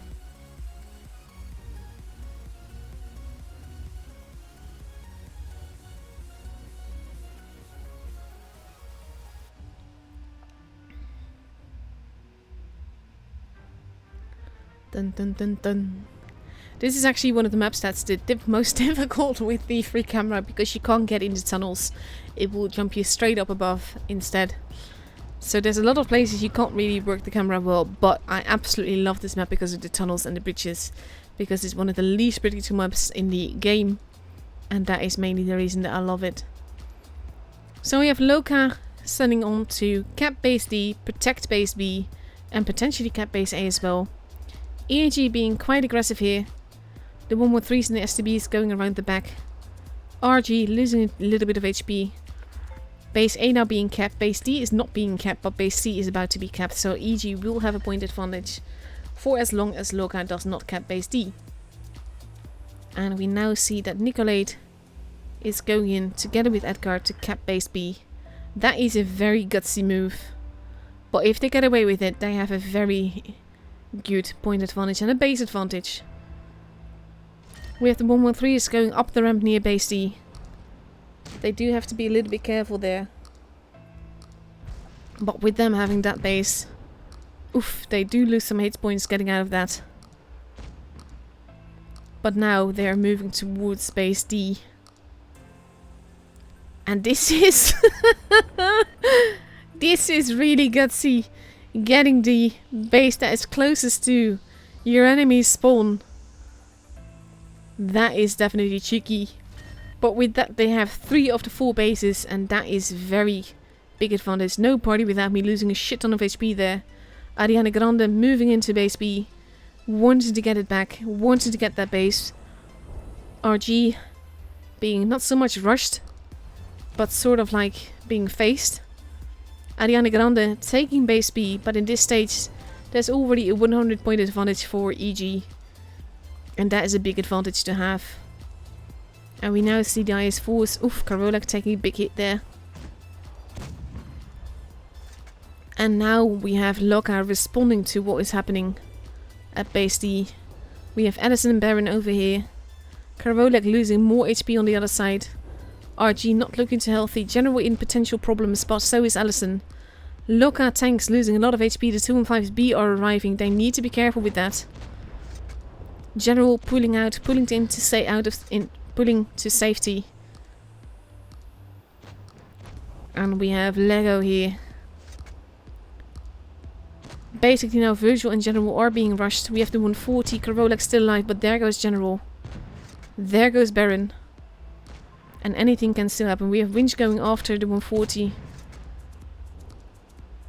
But basically, this is at oof. There goes Winch and there goes Karolak. There goes Edgar as well. Ariana Grande still alive, but barely. There he goes. And now they kind of have to survive. Lego is getting shot from both sides now. They have to be careful with that. But Survivor is not going to survive for long. There he goes. And now we have Virgil. Lego getting shot by Allison at the back. He is gone. And it is 3 versus 3. Relatively similar in HP. Now, well, actually no. EG has a definite HP advantage. And Lokah is going after Allison. Oh, big hits into Allison there. No party without me, still alive. But Allison Becker is about to be killed, even if Lokah takes a hit. And now we have only No Party Without Me left. He has taken a lot of bases, but it is to no avail. EG takes the game.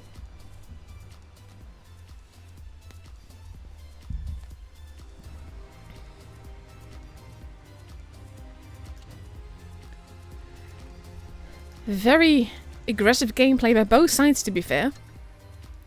And it could have gone either which way, but EG took it home beautifully. Absorbing the push by Lokah.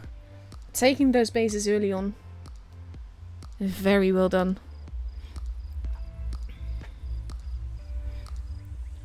So 1.5 minutes left to go before we go into the 4th match of this best of 9.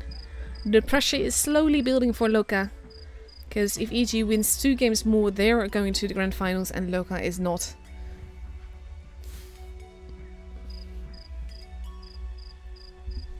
And Lokah is now ready with a Sheridan, a 215B, 2 IS-4s, 240s and an E5. That is a very different lineup. All the 215Bs have been left behind. And they're going to go up against the E5, 2 140s, 2 IS-4s, a 215B and a Sheridan. 50 seconds left to go before we go into the match. Anything can still happen. And then we'll see after that. EG might potentially have a match point, but we'll have to see. 30 seconds left to go before we go into this matchup, into the 4th game. The 2nd game on Faust, my favorite map. And just need to be patient that tiny bit longer. And let's see, here comes the countdown clock.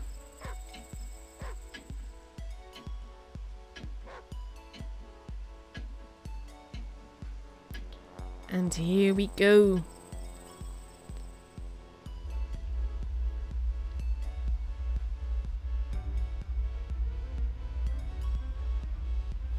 And let's see what's going to happen here.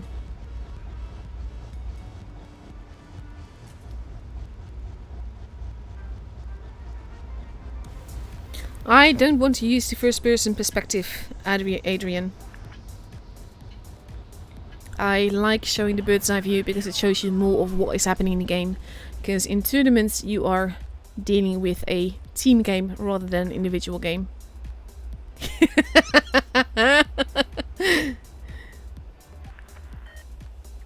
Right. Okay, base D and C are both being kept. And it looks like since both... Now A is being kept as well, which will give EG a point advantage if they manage to get away with it. But there's no one there to contest them. And there we go. This gives EG the point advantage, the base advantage. HP wise, it is literally the same. Especially since no damage has been done yet. And we have Ariana Grande. We're going up to Overlook base A.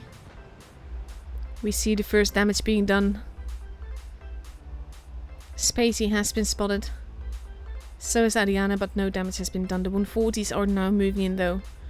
Together. Oof, big hit into Ariana there. But now the 140s will be here and they have to be careful. Winch. Going in, Ariana Grande. Nicolade arriving as well. That missile missing. And we see a potential brawl happening here. Both teams pulling back and going towards base A. But as long as EG holds, they have the advantage. Allison taking a bit of a hit there. We have the IS-4s moving in slowly but surely. And both teams are being careful here. And we now have Spacey moving in as well, together with Lokah. RG losing a bit of HP, but overall, not much damage has been done on either side yet. And we see Ariana and Karolak heading towards base B. Getting spotted as he goes though. And getting hit in the rear. And they are going to cap base B. No party without me, also losing some HP, but going up the ramp to protect Ariana and Karolak. General losing quite a bit of HP there. RG in potential problems. He's alone now. Edgar is moving in. No party without me, losing HP. RG getting tracked. Base D getting stolen. And that might be a game changer here.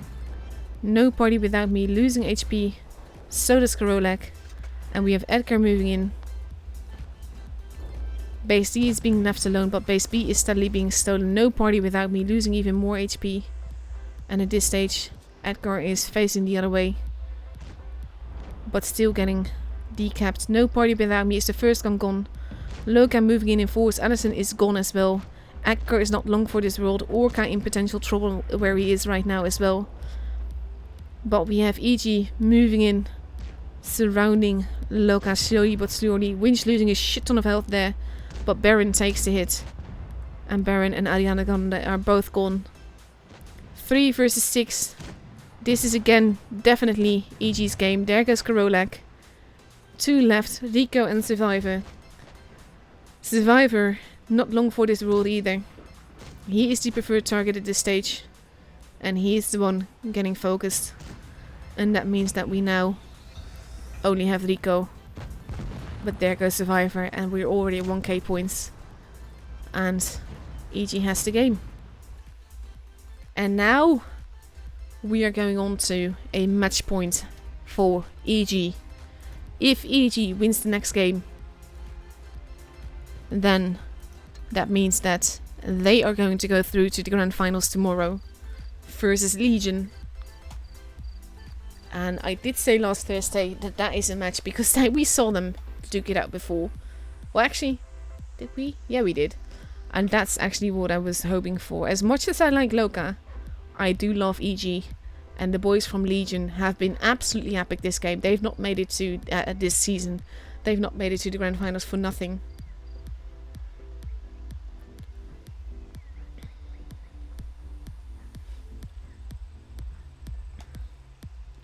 And no, I don't want to make the minimap any bigger because right now it is in a position where if you're looking at a big screen, it will work out perfectly for you. If you're looking at a very small stream, it will not screen. It will not, but if I make it any bigger, the balance is gone. And we are moving on to Port Bay. Let's actually quickly grab that. Looks like there's 3 bases, 1 in the harbor, 1 in the city square, and 1 in the hills.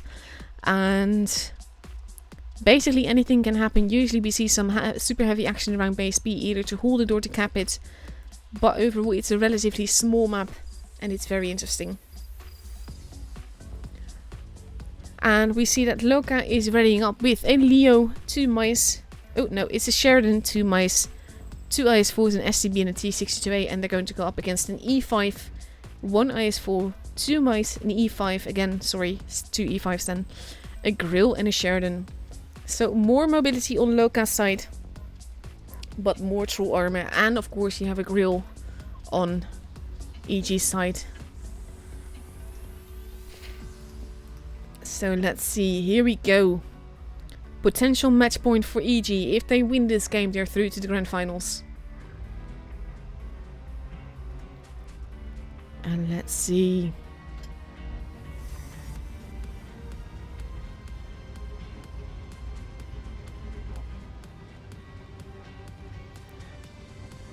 Okay, potentially I could make the minimap a tiny bit bigger. But I try to avoid it not blocking the action. So let's go up and away. Lokah with their 2 mice heading towards the town. Going to meet the other 2 mice. Spacey in the Sheridan. And we see the T62A and the SCB also moving towards base C. And anything can still happen at this stage. But EG is definitely in form today. Spacey waiting, Kravolek having been spotted, so has Survivor.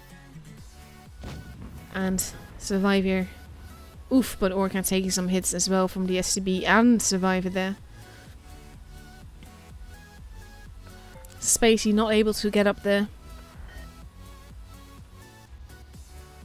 So now he's going forwards a little bit.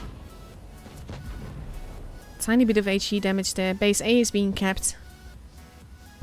Base B is protected by winch. But base A does get getting decapped. But there's 3 tanks here. General is now not attempting to cap. But being careful. Ariana Grande at the back. General has been spotted. So has Rico. And now General is attempting to cap again, doing a little bit of damage to Rico. But not actually going through with the cap. Base C has been capped though. And now we have Rashford going in with the mouse. Losing a tiny bit of HP as Lokah decaps repeatedly. General pulling back, not trying to go for A again. Ariana Grande has been spotted. Rashford having pushed through. Now in a very tricky position, can get shot from everywhere. And Lokah has the advantage and the map dominance here. Rashford in a very unfortunate position. Allison losing a bit of HP. So does Winch. And we have mouse versus mouse here in the middle. Rashford going the other way. Getting another hit, but not shooting Rico here. And the missile take Rashford out, and he's the first gun gone from EG.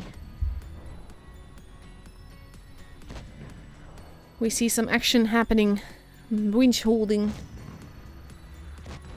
No party without me, dealing with 3 guns. But not taking any damage for it so far, only now taking damage. And we have Lokah pushing in. Effect Supreme losing quite a bit of HP. Bouncing on no party without me is not what you want to do here. We have Survivor pushing in. EG pushing in on the other side. But it will take some time for them to arrive. Oh, RG taking nasty hit there and being taken out. Effect Supreme is almost gone. This is Lokah's game. Lokah has the dominance. They have the points. They have the massive gun advantage. They're not going to lose this.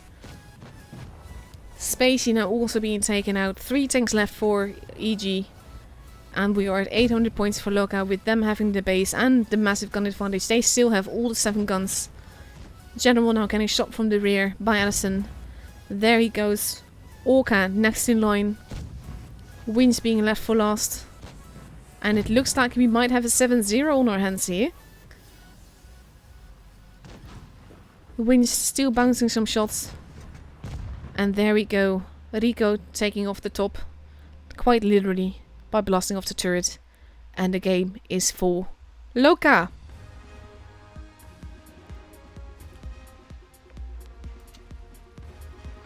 That is a 7-0. Rashford and Spacey, neither of them managing to get a hit in. Not for lack of trying, I'm sure. But that is something that you don't see very often at this stage. And that goes to show how strong Lokah was this game. Very well done by them. And EG just overextending that little bit in base B especially. And that costing them the game here. So we now, again, EG still on match point. With any game that they win now, and they're through to the grand finals. And we have Lokah getting ready in 2 Sheridans, an STB and 4 IS4s.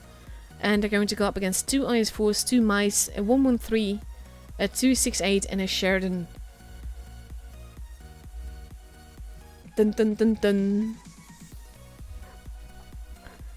50 seconds left to go before we go into the second match on Port Bay. And then we'll see. Basically, I love that Lokah made it a comeback like that, because they are so strong. And they didn't really show that the first couple of matches, but this game they were so strong, and they punished EG for any and every mistake that they made. 25 seconds left to go before we go into the match. Hello everyone that's watching, by the way. Just I kind of should have said that earlier, shouldn't I? But it's been absolutely amazing games. And here we go. Countdown clock has begun. And let's see what's going to happen here. And again, a potential match point for EG.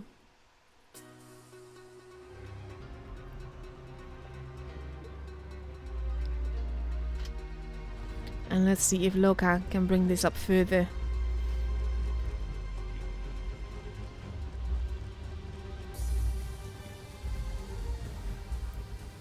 Beautiful Come On Survivor. Starry Night does look pretty.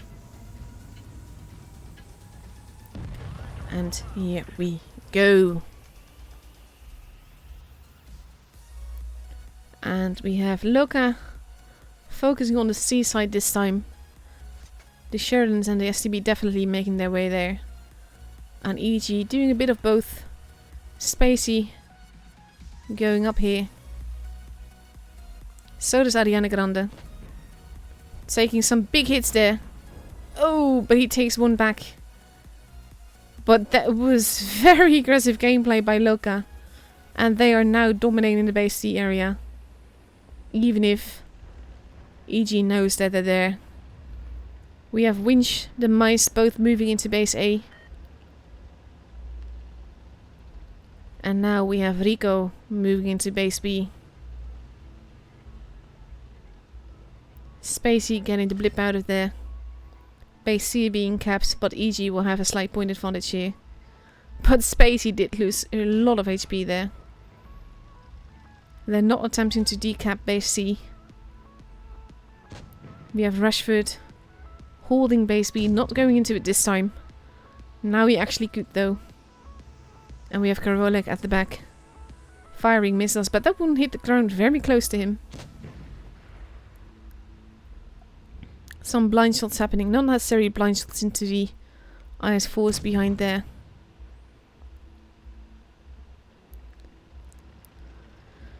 Both IS-4s have been spotted. And let's see. It looks like Lokah is getting ready to make a push, maybe. But they are missing some tanks for that. Rashford does get spotted every time there. Effect Supreme bouncing that shot, or it missed, not entirely certain. Nobody without me going down below. Missile flying up and over. And now no party without me is arriving. And we have Lokah pushing. Baron losing some HP. But not like pushing. They're still holding there. The missiles are still missing.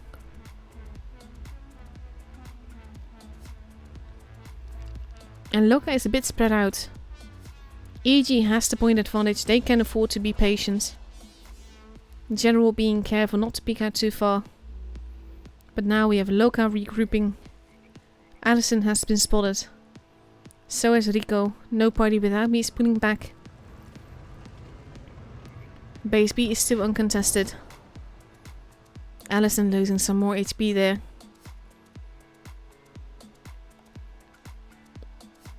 And now we have the two Sheridans moving to base A. We have Baron moving into the middle. And base C is still protected. Karolek taking a big hit there. They are getting spotted. But now base A is being capped. And that can give them the advantage. Even if they do not manage to cap it. Allison taking a big hit.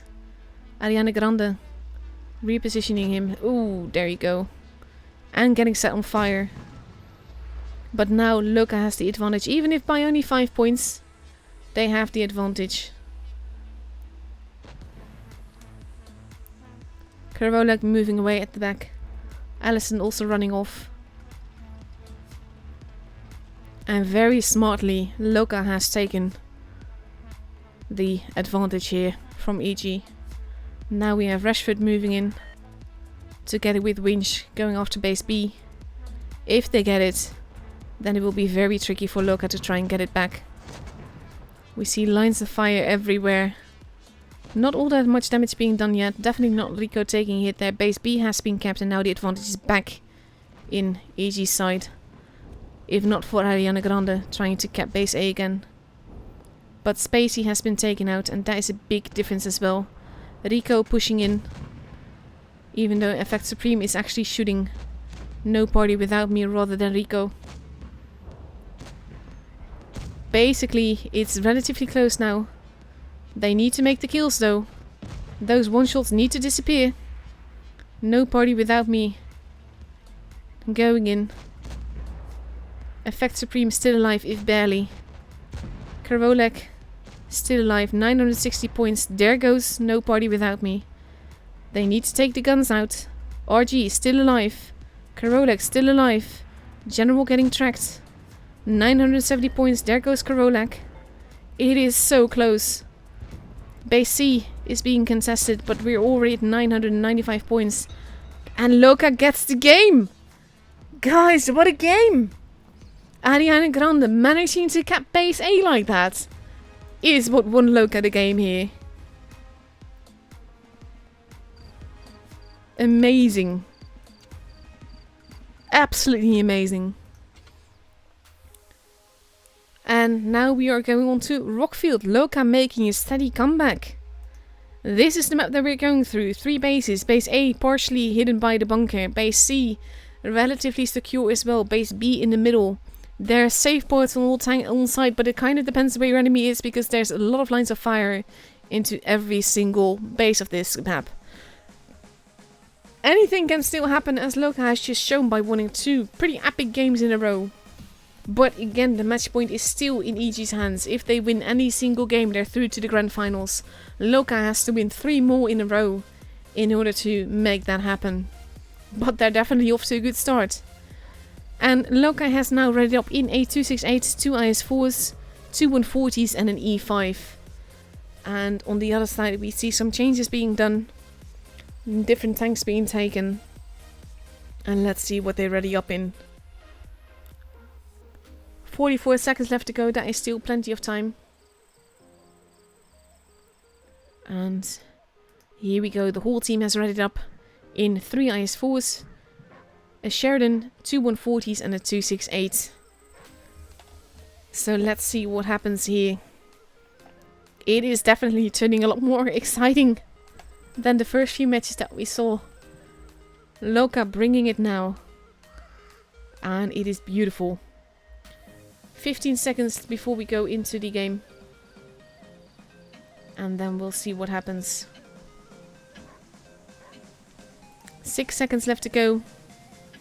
And we go into the 7th match of this best of 9. And like I keep saying, and Lokah keeps proving, anything can still happen.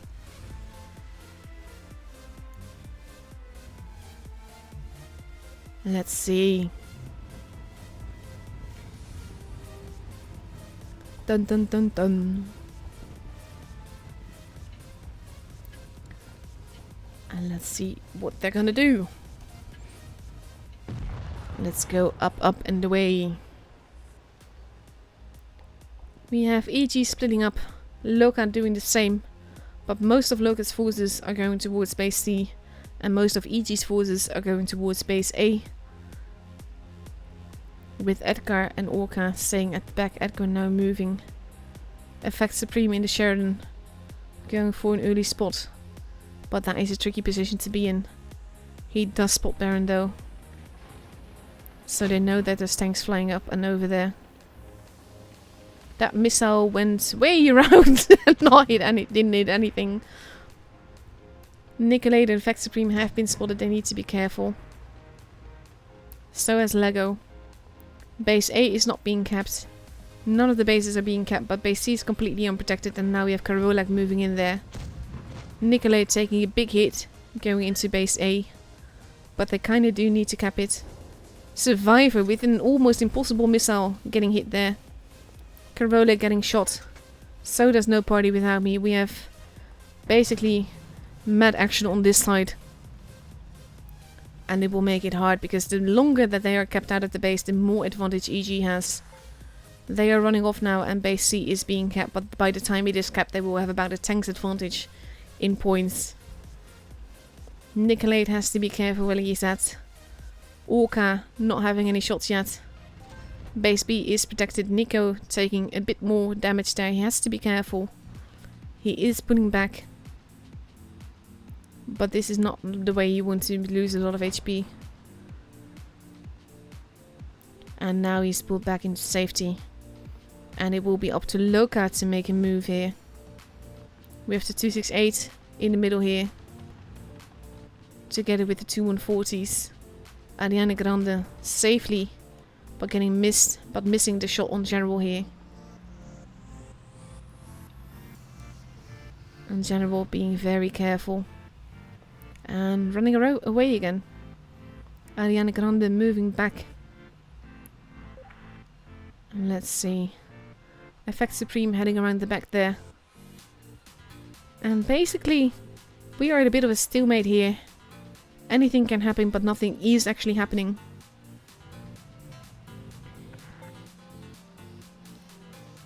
And now we have EG making a push at base C. No Party Without Me and Baron heading around, coming back. Winch moving in, together with General. Effect Supreme right behind there. And they could potentially grab the base. If they do, they get a bigger advantage. And it will get bigger and bigger. A has been stolen as well. So they kind of had to do this, but they get away with it. Basically, it's just been an exchange of bases here. And Effect Supreme is still waiting, but the Mets are returning again. Winch waiting in the middle. Karolek and Baron, and with that No Party Without Me as well. Ariana Grande moving in. Survivor losing a bit of HP, just like Nico did as he pulled back from base A. And now we have Lego moving in to grab the base. Basically, we're just like playing cap the base. Base A now being capped. Ariana Grande getting shot. Base C is going to be capped as well. Nice crossover shot. Winch losing a lot of HP. General as well. Most of Lokah is there. And they need to get the blip out of there. Which they do quite admirably. Staying as safe as they can. And now we have... Oof, Winch losing more HP. EG engaging Survivor. Who is left alone here. Bouncing a little bit, but almost gone now. And we have the 140s moving in for Alison Becker. There goes General, there goes Survivor. Winch losing more HP. Winch is not going to survive this. But we have Ariana Grande on the other side. And there goes Winch. But Lokah has the advantage now. They have the point advantage. They don't need to make a move. They have the HP advantage. If only... No, actually, no. EG still has the HP advantage. Alison losing a bit more health. Edgar as well. And they need to be careful. They need to get the points somehow. Orca losing HP. Ariana Grande moving up. And we have Effect Supreme going in for it. Orca has to be careful. Orca is being focused here. Nico going after Alison. Ariana Grande taking a big hit there. Base C being contested, but Orca has been taken out. No part. Oof, big hit into Edgar there as well. And this is a very tricky game. No Party Without Me. Ariana Grande has been taken out. Base B is being kept. Base A is being kept. Lego is still alive, if barely. There goes Lego though. It is a very close game. Base C is being kept now. And it is all about survival. Nicolate going there is not the best decision. 840 points. Base B now being contested. Nico is still alive. Edgar is still alive. He shoots Baron. And Base B being capped. And Nico getting killed. Edgar now following. Leaves only Effect Supreme. Where did he go? There he goes. And he can shoot no party without me, but Lokah is already at 1k points. And Lokah has won 3 games in a row now.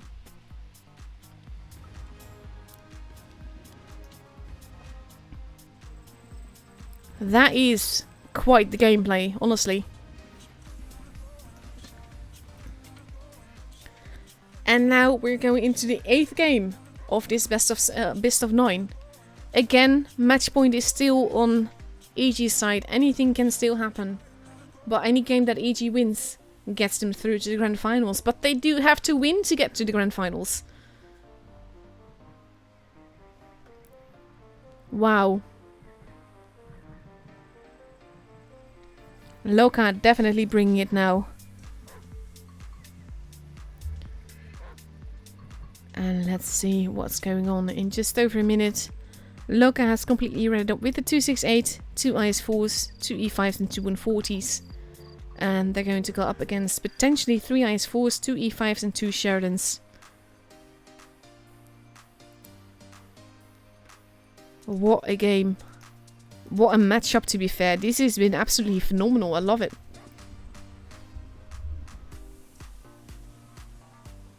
So let's see. 40 seconds left to go. Nico still has to ready up.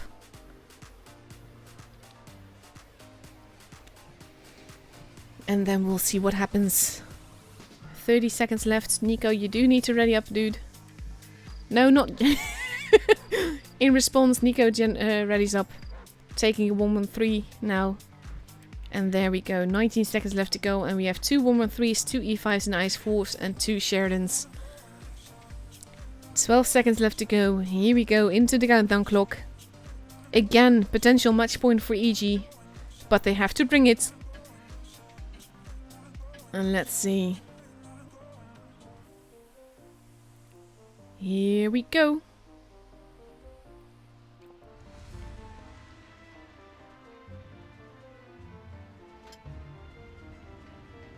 Let's see what's going to happen.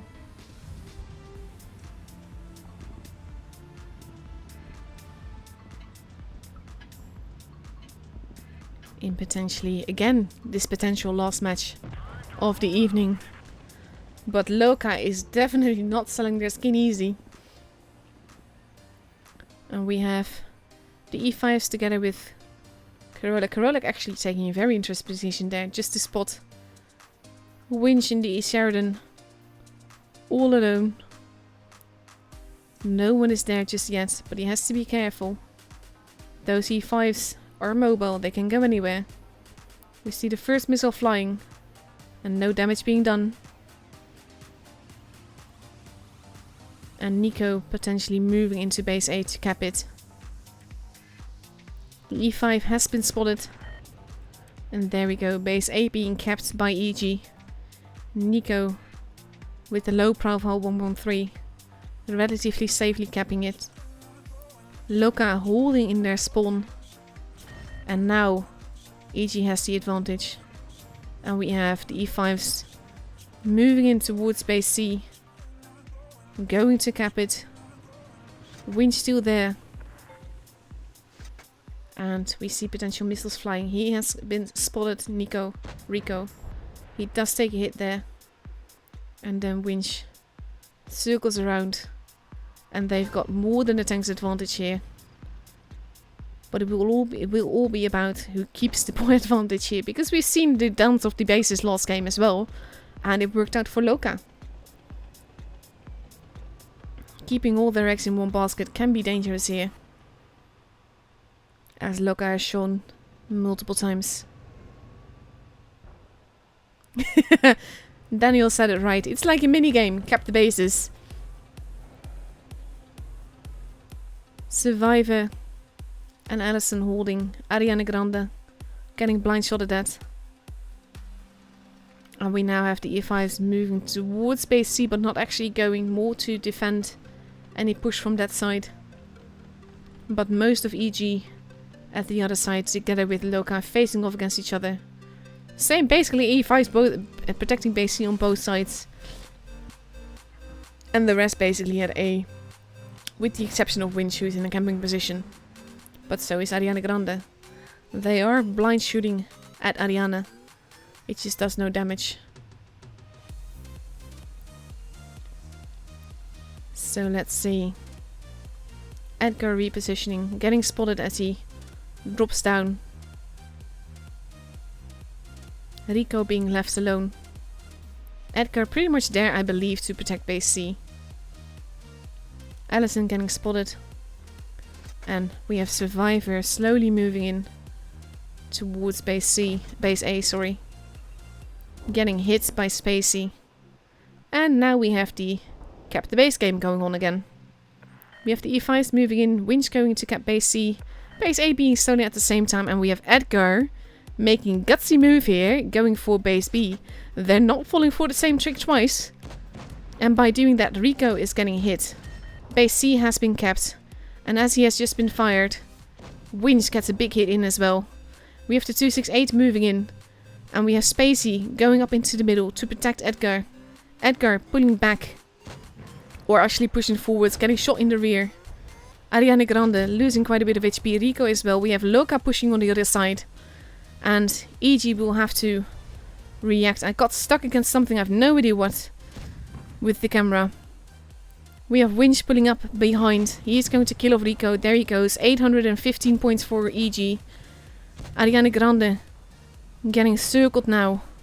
Pretty much being absolutely hammered. Going to die very quickly. And we see Nicolate on the other side. Almost gone.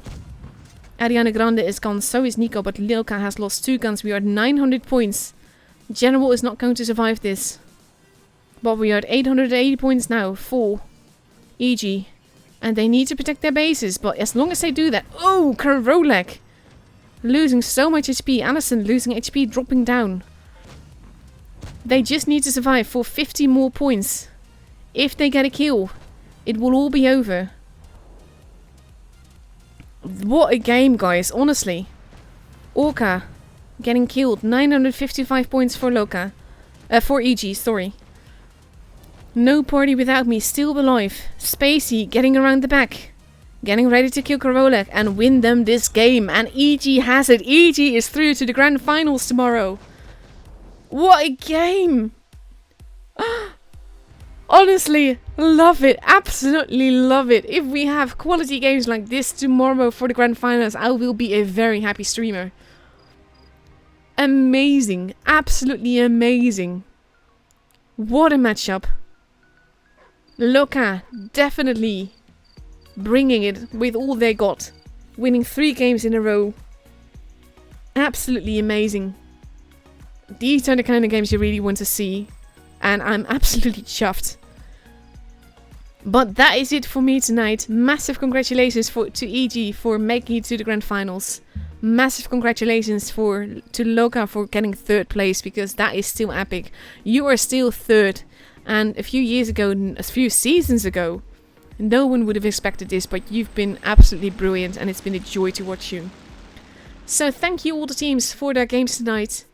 And again, congratulations to EG, and I will see you either later on for NA, tomorrow for Asia, and otherwise tomorrow evening on the official Blitz channel for the EU matches of Legion versus EG. Have a good night all. I hope you guys enjoyed it. Thank you all for watching. Stay home, stay safe, stay healthy, and see you all later. Bye bye!